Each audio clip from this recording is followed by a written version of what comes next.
السلام علیکم جی، کیا حال چال ہیں آپ سب لوگوں کے؟ میں امید کرتی ہوں کہ آپ سب بالکل ٹھیک ہوں گے، خیریت سے ہوں گے۔ آج ہم فائزہ افتخار کا ایک مکمل ناول پڑھنے والے ہیں جس کا نام ہے زندگی تھک گئی، اور یہ ناول بہت اچھا ہے، معاشرے کی حقیقت کو دکھاتا ہے۔ بڑا ہی اچھا ناول ہے، بڑا ہی مزہ آئے گا آپ کو، اور آپ کو ایک کیریکٹر ہے فضیلت، اس سے پیار ہو جائے گا، عشق ہو جائے گا، اتنا خوبصورت کیریکٹر ہے۔ بغیر وقت ضائع کیے کرتے ہیں ناول کا آغاز۔ چینل کو کر لے سبسکرائب اگر آپ نے پہلے سے نہیں کیا ہوا تو۔ فضیلت۔ اس گھر میں صبح کا آغاز ہمیشہ اماں جی کی اس صدا سے ہوتا تھا، اور آج سے نہیں، پچھلے 12 سال سے یہ ان کا معمول تھا۔ فضیلت، ارے فضیلت! ناتواں سے پھیپھڑوں کا سارا زور لگا کر چیخنے کی وجہ سے اماں جی پر کھانسی کا دورہ پڑ گیا۔ فضیلت بھاگتی ہوئی اندر آئی، لائٹ آن کی اور ان کی پشت سہلانے لگی۔ اس کے ہاتھ سے پانی کا گلاس تھامتے ہوئے اماں جی نے خفگی سے اسے گھورا۔ کب سے پکاری ہوں؟ کیا کھا کے سوئی تھی جو اتنی دھت ہو دن چڑھے تک؟ کافی دیر سے جاگ رہی ہوں اماں جی، آپ کی آواز کا ہی انتظار کر رہی تھی۔ ادھر کان میں پڑی، ادھر میں کمرے سے نکل آئی۔ بس وہ لائٹیں جلانے اور سیڑھیاں اترنے میں ذرا وقت لگا۔ وہ روز کی طرح یہ صفائی پیش کرتی ہوئی ان کے شانے زور زور سے دبانے لگی۔ ارے کا مکل، تو آگے سے آواز تو دے دیا کر، ایک ذرا سی اچھا جی یا آ رہی ہوں کہنے میں تیرے کتنے روپے لگتے ہیں؟ اس اعتراض کے جواب میں البتہ وہ خاموش رہی۔ اب کیا کہتی کہ ان کے صبح سویرے اتنی بلند آواز میں چیخنے پر تو شاید سارا گھرانہ صبر سے کام لے لیتا ہے، مگر اس کی ذرا سی ہاں جی شاید ہی کوئی برداشت کر پاتا۔ ویسے بھی اماں جی اونچا سنتی تھیں۔ ان تک اپنی آواز پہنچانے کے لیے اسی اوپر کے پورشن میں بنے اس ڈور سے جہاں اس کی رہائش تھی اتنی زور سے تو ضرور حلق پھاڑنا پڑتا کہ اوپر کے پورشن میں سوئے سارے مکین ہڑبڑا کر اٹھ جاتے، اور پھر جو اس کے ساتھ ہوتا اس سے کہیں بہتر تھا اماں جی کی اس ہلکی پھلکی ڈپٹ سے ہی کام چلا لیا جائے۔ آذان ہو گئی کیا؟ ہاں جی، میں نیچے اتر رہی تھی تب ہو رہی تھی۔ ارے ہٹ پھر، وضو کرا مجھے، نماز کا وقت تنگ ہو رہا ہے۔ انہوں نے شانے سے اس کے ہاتھ چھٹکے۔ جس دن سے وہ اس گھر میں بیاہ کے آئی تھی اماں جی کو وضو کرانا اسی کا معمول تھا، خصوصاً فجر کی نماز کے لیے۔ سردیاں تو سردیاں، اماں جی کو گرمیوں میں صبح سویرے ساری رات ٹینکی میں رکھا پانی اس قدر ٹھنڈا لگتا کہ جب تک وہ نیم گرم کر کے انہیں خود وضو نہ کراتی ان کی ہمت نہ پڑتی۔ اب کئی سال ہوئے، گھر میں گیزر لگ چکا تھا، لیکن فضیلت نے اماں جی کی جو عادتیں بگاڑ دی تھیں بقول میمونہ کے، ان کی وجہ سے وہ اب بھی یہی ڈیوٹی انجام دینے کی پابند تھی۔ انہیں مسلح پہ بٹھا کے اس نے خود بھی جلدی سے وضو کیا اور بعجلت نماز بھی ادا کی۔ رکعتیں برابر ہوتی تھیں، لیکن اماں جی ابھی سنت رکعتیں ہی ادا کر پاتی کہ وہ فٹافٹ آمین کہتی، چہرے پر ہاتھ پھیر کے اٹھ بھی جاتی۔ پتہ نہیں اماں جی سجدے میں جاتی تو سر اٹھانے کو دل کیوں نہیں چاہتا تھا ان کا، اور پتہ نہیں دعا کے لیے ہاتھ اٹھاتی تو گھنٹہ بھر کیا کیا مانگتی رہتی۔ وہ ناشتہ بنا کے لے بھی آتی، تب تک اماں جی کے ہاتھ بلند ہی ہوتے۔ چائے ٹھنڈی ہو جائے گی اماں جی، وہ تاکہ بولی تو بالآخر انہوں نے آمین کہا اور اسے ناگوار نظروں سے گھورا۔ کتنی بار کہا ہے دعا کے دوران مجھے ٹوکا نہ کر؟ اس نے تابیداری سے سر ہلاتے ہوئے انڈا چھیل کے ان کے آگے رکھا اور ٹوسٹ میں مارجرین لگانے لگی۔ جا کے بچوں کو جگا، ان کے ماؤں پہ چھوڑو تو روز ہی بچوں کو اسکول سے دیر ہو جائے۔ ارے بچوں کو وقت پہ تیار کرنے کے لیے خود وقت پہ جاگنا ضروری ہوتا ہے۔ پوستیاں آدھی آدھی رات تک ٹی وی کے آگے بیٹھی رہتی ہیں، دن چڑھے تک سوتی رہتی ہیں، نہ دین کی خبر نہ دنیا کا پتہ۔ جا شاباش، جا کر بچوں کو جگا، کتنا ہی وقت انہیں بستر سے نکالنے میں لگ جاتا ہے۔ فضیلت نہ چاہتے ہوئے بلا ناغہ یہ ڈیوٹی انجام دینے کی بھی پابند تھی، اور کاموں سے وہ اتنا نہ گھبراتی تھی جتنا بچوں کے صبح سویرے گہری نیند سے بیدار کرنا اسے مشکل لگتا تھا۔ گھر کے سارے بچوں سے اسے برابر کی انسیت اور لگاؤ تھا۔ بچے بھی اسے کم نہ چاہتے تھے، مگر صبح جگانے کے جرم میں وہ اس سے خاصی بدتمیزی بھی کر جاتے۔ پہلے وہ راضی اور اسجد کے کمرے میں گئی۔ 15 منٹ بعد انہیں واش روم میں گھسانے کے بعد اب وہ حدیقہ، سنبل اور کومل کو جگانے کا مرحلہ سر کرنے لگی۔ مزید 20 منٹ اس میں صرف کرنے کے بعد اس نے کچن کا رخ کیا۔ راضی کے لیے آملیٹ ٹوسٹ، حدیقہ اور اسجد کے لیے بوائل انڈا اور گرم دودھ، سنبل کے لیے جیم بریڈ اور کومل کے لیے ملک شیک تیار کر کے ٹیبل پہ لگایا۔ اب وہ پھر سے سیڑھیاں چڑھ رہی تھی۔ شکر ہے اب سبھی بچے عمر کے اس دور میں تھے کہ اپنا یونیفارم وغیرہ خود پہن لیا کرتے تھے، ورنہ پہلے ناشتہ تیار کرنے کے دوران بھی اس کی اوپر نیچے کی پریڈ ہوتی رہتی۔ بمشکل انہیں بیگ سمیت کمروں سے نکال کر ناشتے کی ٹیبل تک لائی۔ ناشتے کی تیاری کے ساتھ وہ ان کے لنچ باکسز کی تیاری بھی کرتی رہی تھی۔ ناشتے کے ساتھ سبھی کے لنچ باکسز بھی الگ الگ طرح کے ہوتے، کسی میں سینڈوچ، کسی میں فرنچ فرائز، کسی میں میٹھا پراٹھا۔ اس نے سارے باکسز بند کیے اور ہر ایک کے بیگ میں ٹھونسے۔ اتنے میں بلال آنکھیں مسلتے ہوئے کمرے سے نکلا۔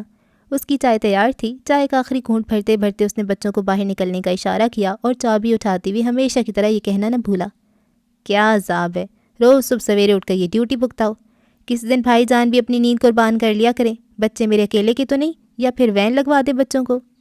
ڈیوٹی تو وہ بھی ہر روز بھگتاتی، مگر اس کی طرح منہ پھاڑ کے یہ نہ کہہ سکتی تھی کہ کبھی ان کی مائیں بھی اپنی نیند قربان کر لیا کریں۔ غلطی شاید اسی کی تھی جو اس نے آگے بڑھ کے یہ ذمہ داری اپنے سر خود لی تھی، مگر تب حالات اور تھے۔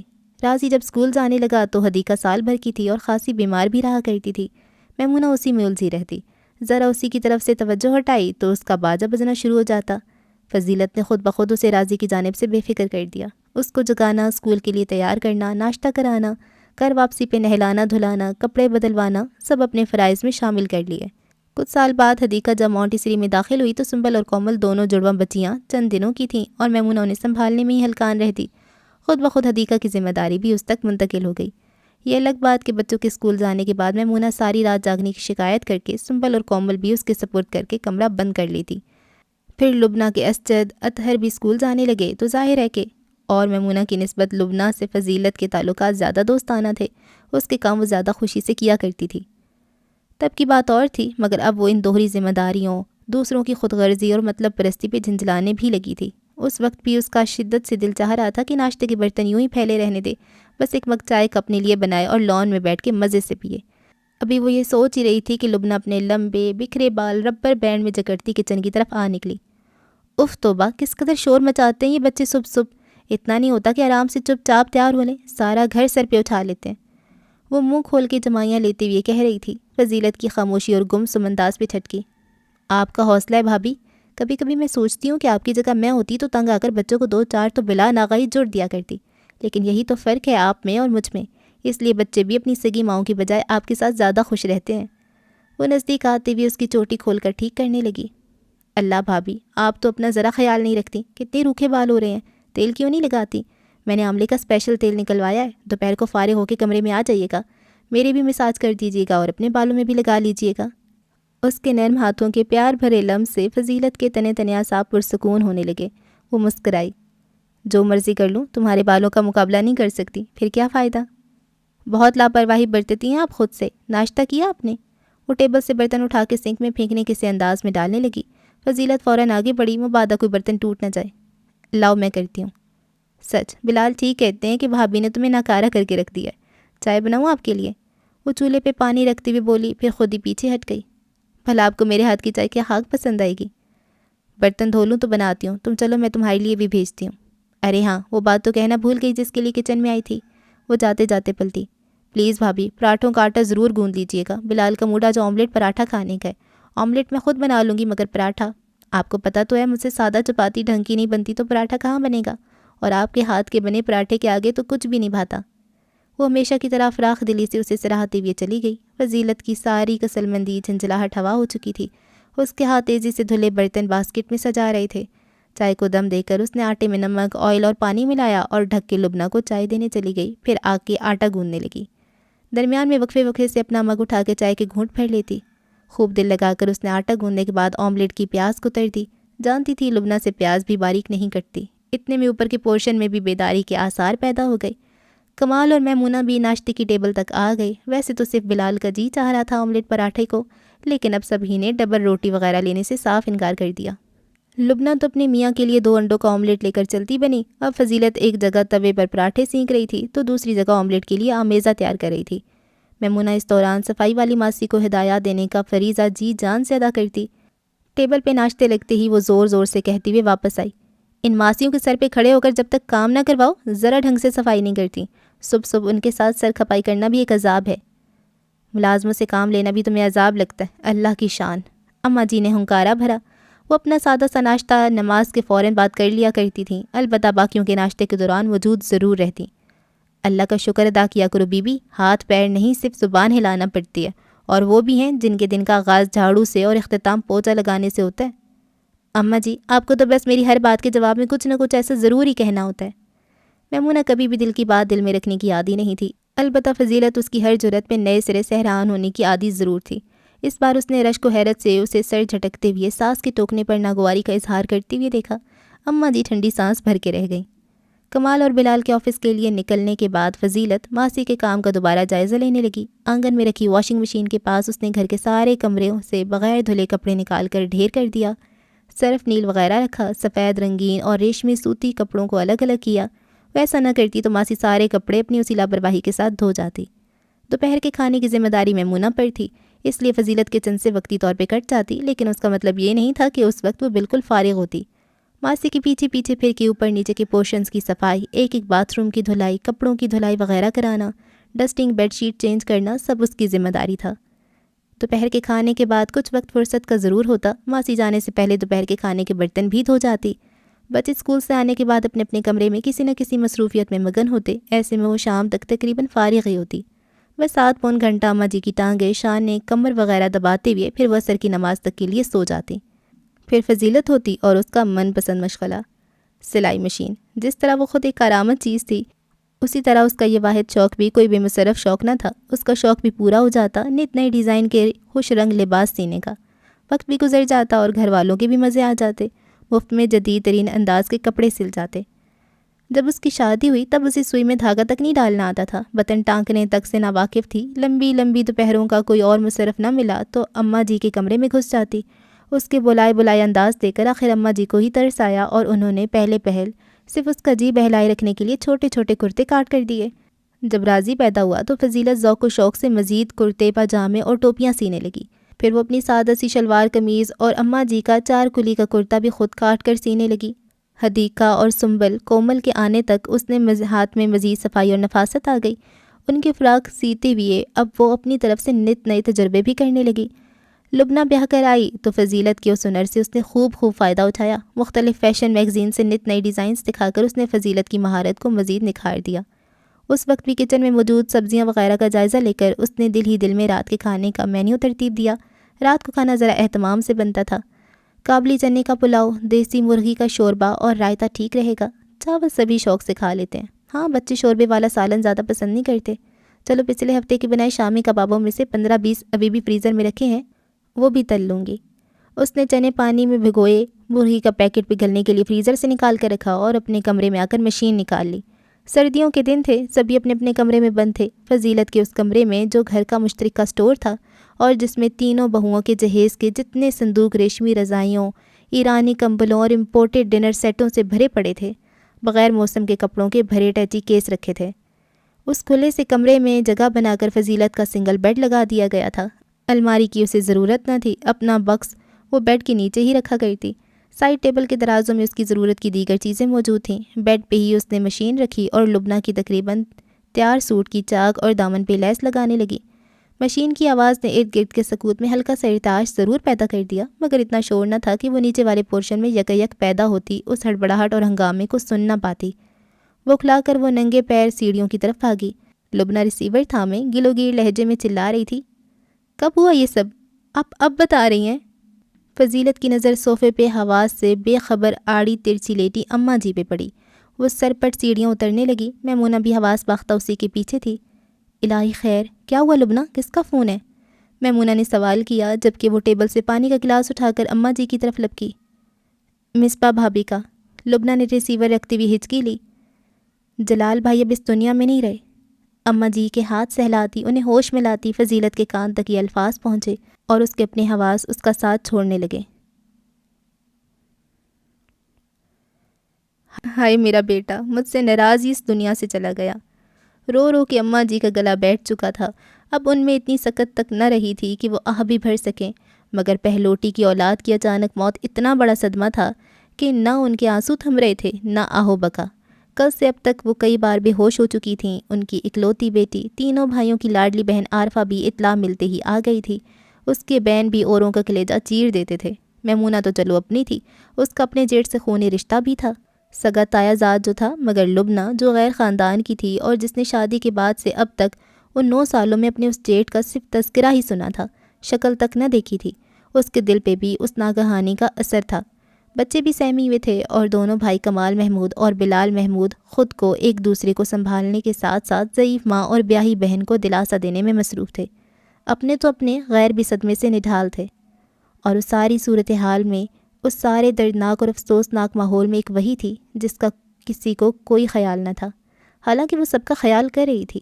کبھی سینہ کوٹ کوٹ کر بین کرتی، اکلوتی نند کو سینے سے لگا کر تسلی دیتی، کبھی اماں جی کے نیم بے ہوش وجود کو سنبھالتی، ان کے منہ میں پانی ڈالنے کی کوشش کرتی، کبھی معصوم بچوں کی بھوک کا دھیان آنے پر انہیں کچن میں بلا کے چپکے سے دودھ کے ساتھ بسکٹ کھلاتی، تعزیت کے لیے گھر میں آئے لوگوں کو بیٹھنے کا بندوبست کرتی۔ ہزار کاموں سے ادھر سے ادھر پھیکی کی طرح گھومتی فضیلت کو کسی نے سینے سے لگا کر افسوس کرنا گوارا نہ کیا۔ اگر کسی کے دل میں ایسا خیال آیا بھی ہوتا تو شاید اس نے اس کے سپاٹ اور ہر طرح کے جذبات سے عاری چہرے، آنسوؤں سے محروم آنکھوں کو دیکھ کر یہ ارادہ ترک کر دیا ہو۔ اماں جی کی بھاوج نے بڑی حیرت سے اسے اسٹور سے تکیہ نکالتے دیکھا اور فوراً جتا دیا، کل سے دیکھ رہی ہوں مجال ہے جو اس زنانی کی آنکھ سے جھوٹ موٹ کا آنسو ہی نکلا ہو۔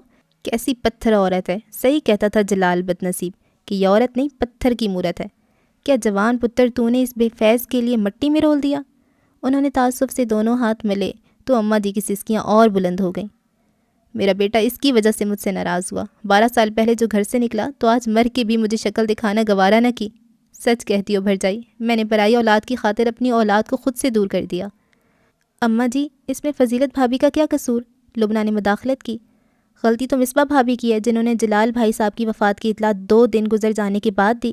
کیا ان کی ماں بہن اور بھائیوں کا کوئی حق نہ تھا کہ وہ آخری وقت ان کا چہرہ دیکھ لیتے، اپنے وطن میں ان کا آخری آرام گاہ بنواتے؟ کیا وہی ان کی سب کچھ لگتی تھی؟ بری تھی بھلی تھی، اس نے آخری وقت تک ساتھ تو نبھایا میرے جلال کا۔ اماں جی نے زندگی میں پہلی بار مصباح کے لیے کوئی مثبت بات کی۔ مصباح ان کی بڑی بہو، مگر ایسی بہو جسے وہ نہ تو بیاہ کے لائیں، نہ آج تک اس کی شکل تک دیکھنے کا اتفاق ہوا تھا۔ ایک یہ فضیلت ہے، اسے احساس ہی نہیں کہ اس نے کیا کھویا ہے۔ سر کا سائیں نہیں رہا، سہاگ اجڑ گیا اور اسے مہمانوں کے لیے بستر لگانے کی پڑی ہے۔ اماں جی کی بھاوج نے پھر ملامت کی، اور وہ جو ہمیشہ اپنی اس بھتیجی اور بہو کی حمایت میں فقط اتنا کہہ دیا کرتی تھی، اس کا دماغ ہی اتنا ہے، عقل ہوتی تو آج میاں کے دل پہ راج نہ کر رہی ہوتی۔ نصیب کی کھوٹی ہی نہیں، عقل کی بھی غریب ہے۔ لیکن آج وہ کچھ نہ کہہ سکیں، برستی آنکھوں کے ساتھ اسے سارے میں چلتا پھرتا دیکھتی رہیں۔ آنسوؤں نے ان کی آنکھیں اتنی دھندلا کر دی تھیں کہ فضیلت کا وجود دھندلا پڑ رہا تھا۔ رات گئے، بتیاں گل ہوئیں تو اس نے بھی اپنے کمرے میں جانے کی ہمت کی۔ دوسرے شہروں سے آئے قریب رشتہ دار کچھ نیچے والے لاؤنج میں تو کچھ اوپر والے لاؤنج میں کارپیٹ پہ بستر بچھائے سونے کی تیاری کر رہے تھے۔ سونے سے پہلے بھی جلال محمود ہی موضوع گفتگو رہا، جس کا تذکرہ گزشتہ 12 سال سے اس گھر میں تقریباً ممنوع تھا۔ وہ زندہ ہوتی بھی اس گھر اور اس کے مکینوں کے لیے زندہ نہ تھا، صرف ایک بھولی بسری داستان تھی جسے کوئی نہ کوئی بھولا بھٹکا قصہ گو قسم کا عزیز آ کر چھیڑ دیتا، خصوصاً فضیلت کو دیکھ کر۔ اماں جی کے زخم پھر سے ہرے ہو جاتے۔ عرصے بعد انہیں فضیلت کی اجڑی زندگی کا غم پھر سے ستانے لگا تھا۔ اپنے ضدی اور خود سر بیٹے سے وہ نئے سرے سے گلے شکوے کرنا شروع کر دیتی، مگر ایسا کبھی کبھار ہی ہوتا تھا، اور آج اس جلال محمود کا نام اس گھر کے در و دیوار تک لے لے کر رو رہے تھے۔ سیڑھیاں چڑھتے ہوئے فضیلت نے اماں جی کے کمرے سے دبی دبی سسکیوں کی آواز سنی تو اس کے تھکے ہوئے قدم پل بھر کو تھم سے گئے۔ پتہ نہیں اماں جی یا پھر عارفہ، اس نے سوچا، اور ایک بار پھر اپنا مزمل وجود گھسیٹنے لگی۔ پچھلے 36 گھنٹوں میں ایک بار بھی اس کی آنکھ نہ لگی تھی۔ اس نے 2 کپ چائے، آدھا سلائس کے سوا کچھ نہ کھایا تھا۔ 2 منٹ کسی ایک جگہ ٹک کے بیٹھنا تک نصیب نہ ہوا تھا۔ اپنے بیڈ پہ بیٹھ کر اسے احساس ہوا کہ اس کا جوڑ جوڑ تکلیف سے فریاد کر رہا ہے۔ اپنے تکیے پہ سر رکھتے ہی اچانک سب کچھ دھندلایا ہوا محسوس ہونے لگا۔ چھت پہ لگا پنکھا بند تھا، مگر اسے حرکت کرتا نظر آیا۔ گھبرا کے اس نے اپنی خمار آلود پلکیں زور زور سے جھپکیں تو کن پٹی سے کان کی لو تک ایک گرم سیال بہتا محسوس ہوا۔ اس نے حیرت سے ہاتھ لگا کر دیکھا، وہ پانی تھا جو اس کی آنکھوں سے بہتا بالوں کے اندر تک جا رہا تھا۔ پانی یا آنسو؟ وہ خود سے تمیز کرنے سے قاصر تھی۔ عرصہ ہوا اسے آنسو بہائے ہوئے، اور اب آنسو اور پانی میں پہچان کرنے کی صلاحیت کھو چکی تھی۔ وہ تو اب یہ تک محسوس کرنے کی حص سے آ رہی تھی کہ غم کیا ہوتا ہے، نقصان کسے کہتے ہیں۔ اماں جی کو جوان بیٹے کے غم میں روتا بلکتا دیکھ کر اس کے دل کو ضرور کچھ ہوتا تھا۔ عارفہ کے بین بھی سنے نہیں جاتے تھے، اور کمال اور بلال جیسے بھرپور جوان مردوں کو اس ٹھہ جانے والے انداز میں دیکھ کر بھی اسے رنج ہو رہا تھا۔ لیکن اب وہ کیوں رو رہی ہے؟ وہ خود حیران تھی۔ کیا اپنے لیے؟ پتہ نہیں لوگوں کو اپنے بچپن کی اتنی پرانی باتیں کیسی یاد ہوتی ہیں۔ اب اماں جی کو ہی دیکھ لو، 2 کم 70 کی ہونے کو آئی ہیں، مگر عمر کے 7ویں برس کی یاداشتیں تک فر سنا سکتی ہیں، اور وہ اسے ذہن پہ زور ڈالنے کے باوجود ایسا کچھ یاد نہ آتا تھا جسے وہ بچپن کی خوشگوار یا ناخوشگوار یاد کہہ سکے۔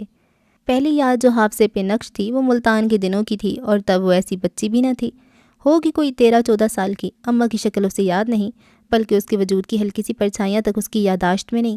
حالانکہ وہ 9 برس کی تھی جب اماں گزریں۔ اسے تو بہت یاد کرنے پر بھی بس ملتان کے وہ دن یاد آتے جب سرکاری کوارٹر میں وہ ابا اور چاچا کے ساتھ رہا کرتی تھی۔ ابا سرکاری ملازم تھے۔ صبح وہ نیلی قمیض، سفید شلوار اور سفید جارجٹ کے دوپٹے میں 2 چوٹیوں میں کالے پراندے ڈالے بستہ سنبھالتے ان کے ساتھ اسکول کے لیے نکلا کرتی۔ البتہ واپسی محلے کی دیگر لڑکیوں کے ساتھ ہوتی۔ راستے بھر باتیں کرتے، کہکہے لگاتے، خوانچے والوں سے مرونڈا، گجک وغیرہ لے کر کھاتے ہوئے اسے یہ بھی یاد تھا کہ اس کی ہم جماعت لڑکیاں اس سے عمر میں خاصی چھوٹی تھیں۔ گھر آتی تو چاچا بھاگ کے سامنے ماسی رجا کے تندور سے 4 روٹیاں اور سالن کا کٹورا لے آتا۔ دونوں وہیں چٹائی پر بیٹھ کے کھاتے، جھوٹے برتنوں پہ وہیں مکھیاں بنبناتی رہتیں اور وہ اسکول کے کپڑوں میں ہی آڑی ترسی سو جاتی۔ ابا کے آنے کے بعد ان کی ہلکی پھلکی ڈانٹ کے ساتھ باقی کام بھی ہوتے رہتے، منہ دھونا، کپڑے بدلنا، اسکول کا کام کرنا، صحن میں جھاڑو لگانا۔ اگر ابا ڈانٹ کر اسے نہ اٹھاتے تو شاید وہ سارا دن یوں ہی چٹائی پر اوندھے پڑے گزار دیا کرتی۔ آہستہ آہستہ اس نے ابا کے ساتھ رات کے کھانے کی تیاری میں مدد کرتے کرتے خود ہی کھانا پکانا بھی شروع کر دیا۔ اسے رشتہ داروں میں صرف چاچا کا پتہ تھا کیونکہ وہ اس کے ساتھ رہتا تھا، جاتا بھی کہاں، ذہنی طور پہ معذور تھا، اگرچہ ناقابل برداشت حد تک تو نہیں مگر تھا تو صحیح۔ بڑے بھائی کی بیوی گرم مزاج تھی، اس نے رکھنے سے انکار کر دیا۔ ابا کی اس شہر میں ملازمت تھی، وہ ساتھ لے آئے۔ ایک بہن بھی تھی ان کی، یعنی فضیلت کی پھپھو، جو ذرا امیر گھرانے میں بیاہی گئی تھیں۔ ابا اسے لے کر 2-3 شہر گئے تھے پھپھی سے ملوانے، مگر اپنے ہوش میں اس نے پھپھی کو پہلی بار ملتان والے گھر میں تب دیکھا جب وہ 15 سال کی تھی۔ نیاز، یہ تم نے دھی کو کیا بنا ڈالا؟ نظیرے کے ساتھ رہ رہ کر یہ بالکل اس کی جیسی دکھنے لگی ہے، کبھی تم نے غور کیا؟ بچی ہے آپا، اور نظیرے کو کیا میں بھی نہ رکھتا، دھکے دے کر دنیا میں دربدر ہونے پھینک دیتا اس معصوم ذات کو۔ یہ تو تمہاری نیکی ہے، لیکن کیا اچھا ہوتا جو تم کسی شریف نیک عورت سے نکاح کر لیتے، کڑی کی تربیت ہو جاتی۔ کیا شرط تھی کہ جسے شریف اور بھلی مانس سمجھ کر اس گھر میں لاتا وہ واقعی بھلی مانس نکلتی؟ میرا گھر کیا بساتی، الٹا میرے بھائی کو بے گھر کر دیتی، میری بیٹی کو نوکرانی بنا ڈالتی۔ اور آپا، کیا میں نے فضیلت کی اچھی تربیت نہیں کی؟ وہ دکھ سے پوچھنے لگے۔ نیاز، برا مت ماننا، میں تمہاری تربیت کو الزام نہیں دے رہی، مگر بیٹی ذات کی تربیت اور طرح سے ہوتی ہے، صرف اسے کھلانا، پہنانا یا پڑھانا کافی نہیں ہوتا۔ اسکول تو جاتی ہوگی؟ ہاں، 6ٹھی جماعت میں۔ اس کی عمر تو میرے کمال کے برابر ہے، اسے تو کم از کم 9ویں یا 10ویں میں ہونا چاہیے تھا۔ کیا کروں آپا، اس کا ذہن ہی پڑھائی کی طرف نہیں۔ اے ہے تو کیا ان پڑھ رہنے دو گے؟ بچی کے شوق کی اچھی کہی تم نے، اگر اسے شوق نہیں تو مجبور کرو، ڈانٹ ڈپٹ کے ذریعے ہی صحیح۔ یہ کون سا زمانہ ہے ان پڑھ رہنے کا، کم از کم 10ویں تو پاس کر لے۔ زور دیتا ہوں تو جاتی ہے اسکول، 2 سال سے 6ٹھی میں پھنسی ہوئی ہے، پہلے 5ویں میں سے مشکل سے نکلی۔ کیا کروں، اس کی عقل ہی اتنی ہے، اپنا اپنا دماغ ہوتا ہے آپا۔ ہاں یہ تو ہے۔ انہوں نے غور سے فضیلت کو دیکھا جو پورا منہ کھولے ادھ کھلی آنکھوں کے ساتھ مکمل محویت سے چاچا کی کوئی بات سن رہی تھی۔ اس کے کھلے ہوئے دہانے پر بچکانہ سی مسکراہٹ تھی، پلکیں تک نہیں جھپک رہی تھی، اور نذیر رال بہاتا اپنے بے قابو ہوتے ہاتھوں کو پھیلاتا ناقابل فہم سے لہجے میں کوئی اونٹ پٹانگ قصہ سنا رہا تھا۔ میں پھر کہتی ہوں نیاز، یہ سارا نذیر کی صحبت کا اثر ہے، ورنہ وہ تو بھلی چنگی پیدا ہوئی تھی۔ پیدائشی نقص ہو تو فوراً پتہ چل جاتا ہے، جیسے نذیری کا سامنے آ گیا تھا۔ ابھی بھی کچھ نہیں بگڑا، پرایا دھن ہے، کل کلاں کو کون بیانے آئے گا اس لڑکی کو جو نہ چلتی ڈھنگ سے ہے نہ بولتی طریقے سے ہے۔ تم نے دیکھا نذیرے کی طرح منہ لٹکا لٹکا کر بات کرنے لگی ہے، ہنستی بھی اس کی طرح ہے، اس کا قصور نہیں، تم صبح کے گئے شام کو لوٹتے ہو، سارا دن اس کے ساتھ رہ کے اسی کے رنگ میں رنگی جائے گی۔ کیا کروں آپا، اس کا گلا گھونٹ دوں یا نذیرے کو زہر دے دوں؟ وہ تلخی سے چلا اٹھے تو ان کو بھی احساس ہوا کہ ان کا بھائی خود بھی کس قدر مجبور ہے اس صورتحال سے۔ میری مانو تو اسے میرے ساتھ کر دو، جوانی میں نکاح تم نے کیا نہیں، اب کیا گھر بساؤ گے؟ لیکن فضیلت کو کسی عورت کی تربیت کی سخت ضرورت ہے۔ ایک تو تم رہتے ہی عجیب گنوار محلے میں ہو، ورنہ یہاں کی کسی سیانی کو ہی کہہ سن کر فضیلت کا فریضہ سونپ دیتی۔ میں تمہاری بڑی بہن ہوں، تمہارا دکھ دیکھا نہیں چاہتا۔ ابھی تو تمہیں یہ احساس نہیں کہ آگے چل کر تمہاری بیٹی کی یہ رنگ ڈھنگ اسے اور تمہیں کتنی بڑی آزمائش میں ڈالنے والے ہیں۔ لوگ رشتے ناطے کرتے ہوئے 100 باتیں دیکھتے ہیں، لڑکی صورت شکل میں بھی ہزاروں میں ایک ہو، خاندان بھی پیچھے سے تگڑا ہو، جہیز بھی بھاری لائے، پڑھی لکھی بھی ہو اور سلیقہ مند سگڑ بھی، چلو ایک اد کمی دب جاتی ہے اگر دوسری باتیں زیادہ مضبوط ہوں۔ جیسے کسی کی شکل ذرا دبتی ہو تو بھاری جہیز یا اعلیٰ تعلیم اس کمی کو چھپا لیتی ہے، یا پھر شکل غیر معمولی حسین ہو تو تب بھی جہیز وغیرہ کا مسئلہ دب جالتا ہے۔ مگر دیکھو، برا مت ماننا، سچ یہ ہے کہ فضیلت اللہ بخشے اپنی ماں کی طرح گزارے لائق صورت کی ہے، اوپر سے طور طریقہ نیرا بے ڈھنگا، بال کھجاتی، چپل گھسیٹتی، بھاڑ سا منہ کھول کے جمائیاں لیتی، پہلی نظر میں تو جھلی لگتی ہے۔ کوئی بات کرو، پہلی بار اسے سمجھ میں نہیں آتی، 2-4 بار کہو تو بھیجے میں اترتی ہے۔ دھیان ہی ٹھکانے پہ نہیں رہتا تو کچھ سیکھے گی کیا خاک؟ تم اسے میرے حوالے کرو، میری عارفہ اس سے سال بھر چھوٹی ہے، نویں میں ہے، ماشاءاللہ آدھے گھر کا کام سنبھالا ہوا ہے، اسکول جانے سے پہلے آٹا گوندتی ہے، ناشتہ بناتی میں ہوں پر چائے وہ تیار کرتی ہے، شام کی چائے بھی بناتی ہے، شام کو آنگن دھوتی ہے، باپ بھائیوں کے کپڑے استری کرتی ہے، کبھی کبھی رات کا کھانا بھی بناتی ہے، ساتھ ہی پڑھنے میں بھی تیز۔ یہ میرا وعدہ ہے، دیر سے صحیح مگر فضیلت کو بھی میں رستے پہ لے ضرور آؤں گی، بھرے پورے گھر میں رہے گی تو خود ہی سنبھل جائے گی۔ مگر آپا میری ایک بیٹی ہے، وہ ہچکچائے۔ تو میں کون سا چھین کے لے جا رہی ہوں یا عمر بھر ساتھ رکھوں گی؟ تمہارے بھلے کی بات ہے، کل آنکھوں سے ڈھنگ کی جگہ بیاہنا ہے یا نہیں؟ آج 15 کی ہے، حد سے حد 5 سال اور گھر بٹھاؤ گے؟ بس 5 سال کے لیے مجھے دے دو، 10 جماعتیں بھی پاس کرا دوں گی انشاءاللہ، اور سارا ڈھیلا پن اور بے ڈھنگا پن بھی نظیرے سے دور رہ کر نکل جائے گا۔ اور بھائی صاحب لے، وہ بھلا کیا کہیں گے؟ نیاز، وہ دن گئے جب تیری آپا نے سر جھکا کے سسرال میں زندگی گزاری تھی، 3 جوان پتر ہیں ماشاءاللہ، آج تیری آپا کی گردن بھی اونچی ہے اور حیثیت بھی۔ اب وہ میرا سسرال نہیں، نہ میری میاں کی جاگیر ہے، وہ میرے اللہ رکھے پتروں کا گھر ہے جس کی میں چودرانی ہوں۔ وہ 2 دن بعد پھپھی کے ساتھ لاہور آ گئی۔ جاتے بھی وہ کتنا تڑپ کے روئی تھی، یہ بھی یاد تھا اسے، اور یہ بھی کہ لاہور آنے کے 2 دن بعد ہی وہ ایسی پرسکون اور مطمئن تھی کہ جیسی ہمیشہ سے یہیں رہتی آئی ہو۔ حتیٰ کہ پھپھی جو اتنے سارے رستے ٹرین میں منہ کھول کر بلند آواز میں روتے دیکھ کر شرمندگی محسوس کرتی رہیں، وہ بھی حیران ہو کے پوچھنے لگیں، ارے فضیلت، تجھے اپنا ابا یاد نہیں آتا؟ مگر فضیلت وہاں موجود ہوتی ہوئی بھی موجود نہ ہوتی، اس کی ساری توجہ سامنے رکھے ٹی وی پر چلتے ڈرامے پر تھی۔ فضیلت نہیں فضیلت، اب کہ وہ ذرا حیرت سے پکار بیٹھی۔ حیرت والی بات ہی تھی، ان سے محض 1.5 فٹ کے فاصلے پر بیٹھی ہوئی بھی وہ اتنی مگن تھی کہ ان کی آواز پہ ٹس سے مس نہ ہو رہی تھی۔ ہائے ہائے فضیلتے، اب کی پکار میں فریاد کا انداز بھی نمایاں تھا۔ اسی پر بس نہ کرتے ہوئے انہوں نے ذرا آگے بڑھ کے اسے جھنجھوڑ ڈالا۔ مزے کی بات یہ کہ اس قدر زور سے جھنجھوڑ جانے پر بھی وہ چونکنے یا ہڑبڑانے کی بجائے محض ہاں کہہ کے رہ گئی۔ نظریں اب بھی ٹی وی پر گڑی تھیں، پلکیں جھپکے بغیر وہ آدھا منہ کھولے ڈرامہ دیکھ رہی تھی۔ کمرے میں داخل ہوتی عارفہ کھلکھلا کے ہنس پڑی، اماں جی یہ کیا نمونہ اٹھا لائیں آپ؟ شرم کر، بہن ہے تیری۔ کسی کا مذاق اڑانا بری بات ہے عارفہ، جلال محمود ان کے سب سے بڑے اور ہونہار بیٹے نے بھی اندر آتے ہوئے تنبیہ کی، اور پھر یہ کوئی غیر تھوڑی ہی ہے، اپنی ہی ماموں کی اولاد ہے۔ میرے خیال میں اماں جی نے جو کام آج کیا وہ انہیں برسوں پہلے کرنا چاہیے تھا۔ بن ماں کی بچی کی صحیح تعلیم و تربیت کا فرض ادا کرنا بہت بڑی نیکی ہے۔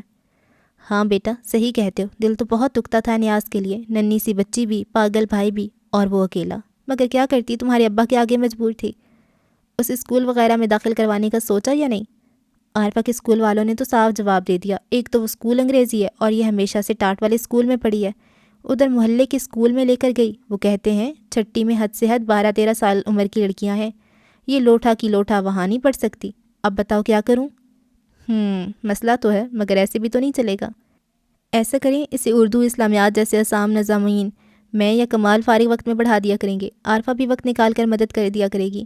ہاں انگریزی اور حساب کے لیے کوئی استانی لگوا دیں، یہ بہتر رہے گا۔ 8ویں کا امتحان دلوانے کے بعد اسکول میں داخلہ ملے گا تو ٹھیک، ورنہ 10ویں کی تیاری بھی ایسے کروا دیں گے۔ ہاں کل ہی عارفہ کے اسکول جا کے کسی استانی سے بات کرتی ہوں۔ وہ متفق ہو گئیں، اور پھر فضیلت کے سخت ترین دن شروع ہو گئے۔ اماں جی اسے صبح منہ اندھیرے نماز کے لیے اٹھاتی، قرآن پاک کا سبق دیتی، پھر وہ ناشتے وغیرہ کی تیاری میں مگن ہوتی تو وہ موقع پا کے پھر سے کوئی کونا تلاش کر کے سو جاتی۔ عارفہ کے اسکول جانے، کمال بلال کے کالج اور جلال کے یونیورسٹی جانے کے بعد وہ پھر سے ان کے رحم و کرم پہ ہوتی۔ گھر میں کسی اور عورت کے نہ ہونے کی وجہ سے ابا نے اسے کھانا پکانے پہ تو چھوٹی عمر میں ہی لگا دیا تھا، مگر سلیقہ نہ سکھا سکے۔ موٹی موٹی روٹیاں وہ احسان جتا کے تھوپتی، کچا پکا سالن، کبھی ڈھیروں گھی، کبھی نمک ندارت، اور تو اور سبزیاں کاٹتی بھی اس قدرے بے ڈھنگے پن سے تھی کہ اماں جی کو تاؤ ہی آ جاتا۔ کانچ کے برتنوں سے تو اسے خاص بیر تھا، ادھر ہاتھ میں آئے نہیں، ادھر چھوٹ کے گرے۔ استری تک پھیرنا نہیں آتی تھی۔ کوئی ایک کام تھا جو وہ اسے سکھانے کی کوشش کرتی، وہ تو خود بوکھلا کے رہ گئیں۔ ارے دھیرے ہاتھ چلا، آٹا گوندھ رہی ہے یا گھور رہی ہے؟ لے کے جگ بھر پانی انڈیل دیا، کیا لفافے جوڑنے کو لئی بنانی ہے؟ ہائے ہائے، یہ آلو چھین رہی ہے یا تربوز، اتنا موٹا چھلکا اتار دیا۔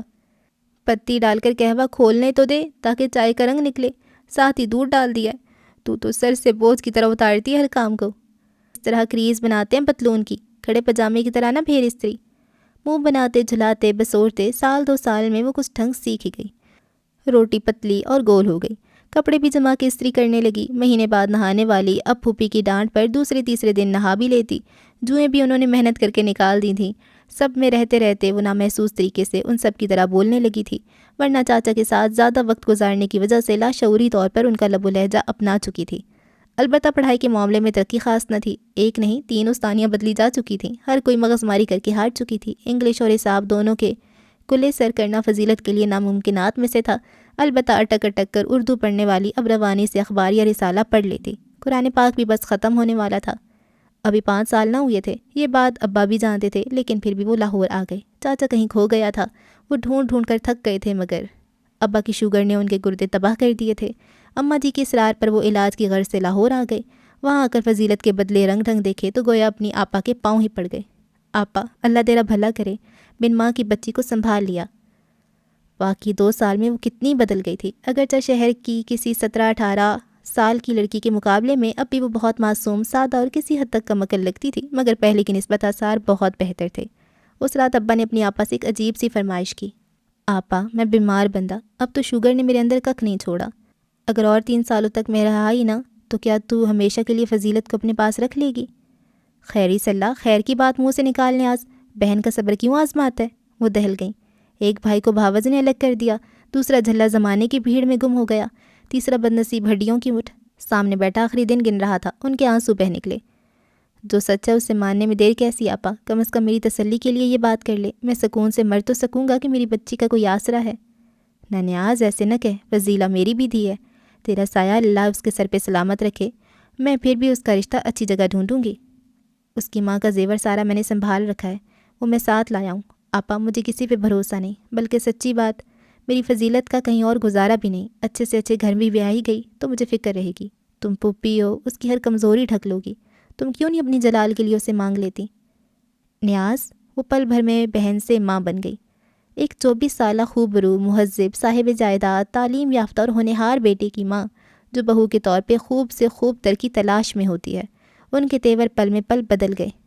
لو، میں تو بھلی کر کے بری پھنسی، سوچا تھا بھائی کی اولاد ہے، ذرا جات سے کھا دوں گی تو نیکی کا کام ہے، ادھر تو نیکی الٹا گلے پڑ گئی۔ وہ بگڑ کے بولیں تو ابا کا رنگ پھیکا پڑ گیا۔ آپا، اپنے ہی اپنوں کا عیب ڈھکتے ہیں، اور میری بیٹی میں تو کوئی عیب بھی نہیں، ہاں ذرا صورت کی کم اور مزاج کی سیدھی ہے۔ تمہارا اپنا خون ہے آپا، ذرا سوچو، میں نہ رہا تو یہ بدنصیب کہاں ٹھوکری کھاتی پھرے گی نمانی، تم اپنے قدموں میں بھی بٹھا لے تو مجھے موت ذرا آسانی سے آ جائے گی۔ دیکھو نیاز، بار بار ایسی باتیں کر کے بہن کا صبر نہ آزماؤ، تم جانتے ہو مجھ سے یہ سب سنا نہیں جاتا۔ باقی رہا تمہاری بیٹی کا سوال، تو سب کا مالک اللہ ہے، وہی وسیلہ بناتا ہے، وہی ہیلا پیدا کرتا ہے۔ تمہیں اللہ لمبی حیاتی دے، تمہاری بیٹی کو میں پاس رکھنے کو تیار ہوں، اس کی 2 روٹیاں مجھ پہ بھاری نہیں، رشتہ بھی کہیں نہ کہیں جوڑ دوں گی، اور جتنا جہیز بن سکا عزت سے دے کر رخصت کروں گی، لیکن رشتہ برابر کا اچھا لگتا ہے، بے جوڑ شادیوں کا نتیجہ اچھا نہیں نکلتا۔ تم ایسے خواب دے کر اپنی بیٹی کا مستقبل محفوظ نہیں کر رہے، بلکہ برباد کرنے کا سوچ رہے ہو۔ ہاں آپا، انہوں نے سردا بھری، ڈبڈبائی آنکھوں سے آنسو پھسل کر جھریوں زدہ چہرے پہ پھیل گئے۔ سچ ہے، رشتے برابری کی سطح پہ ہوتے ہیں، کہاں میں کہاں تم، سگے بہن بھائیوں کے درمیان بھی دولت آ جائے تو برابری کہاں رہتی ہے؟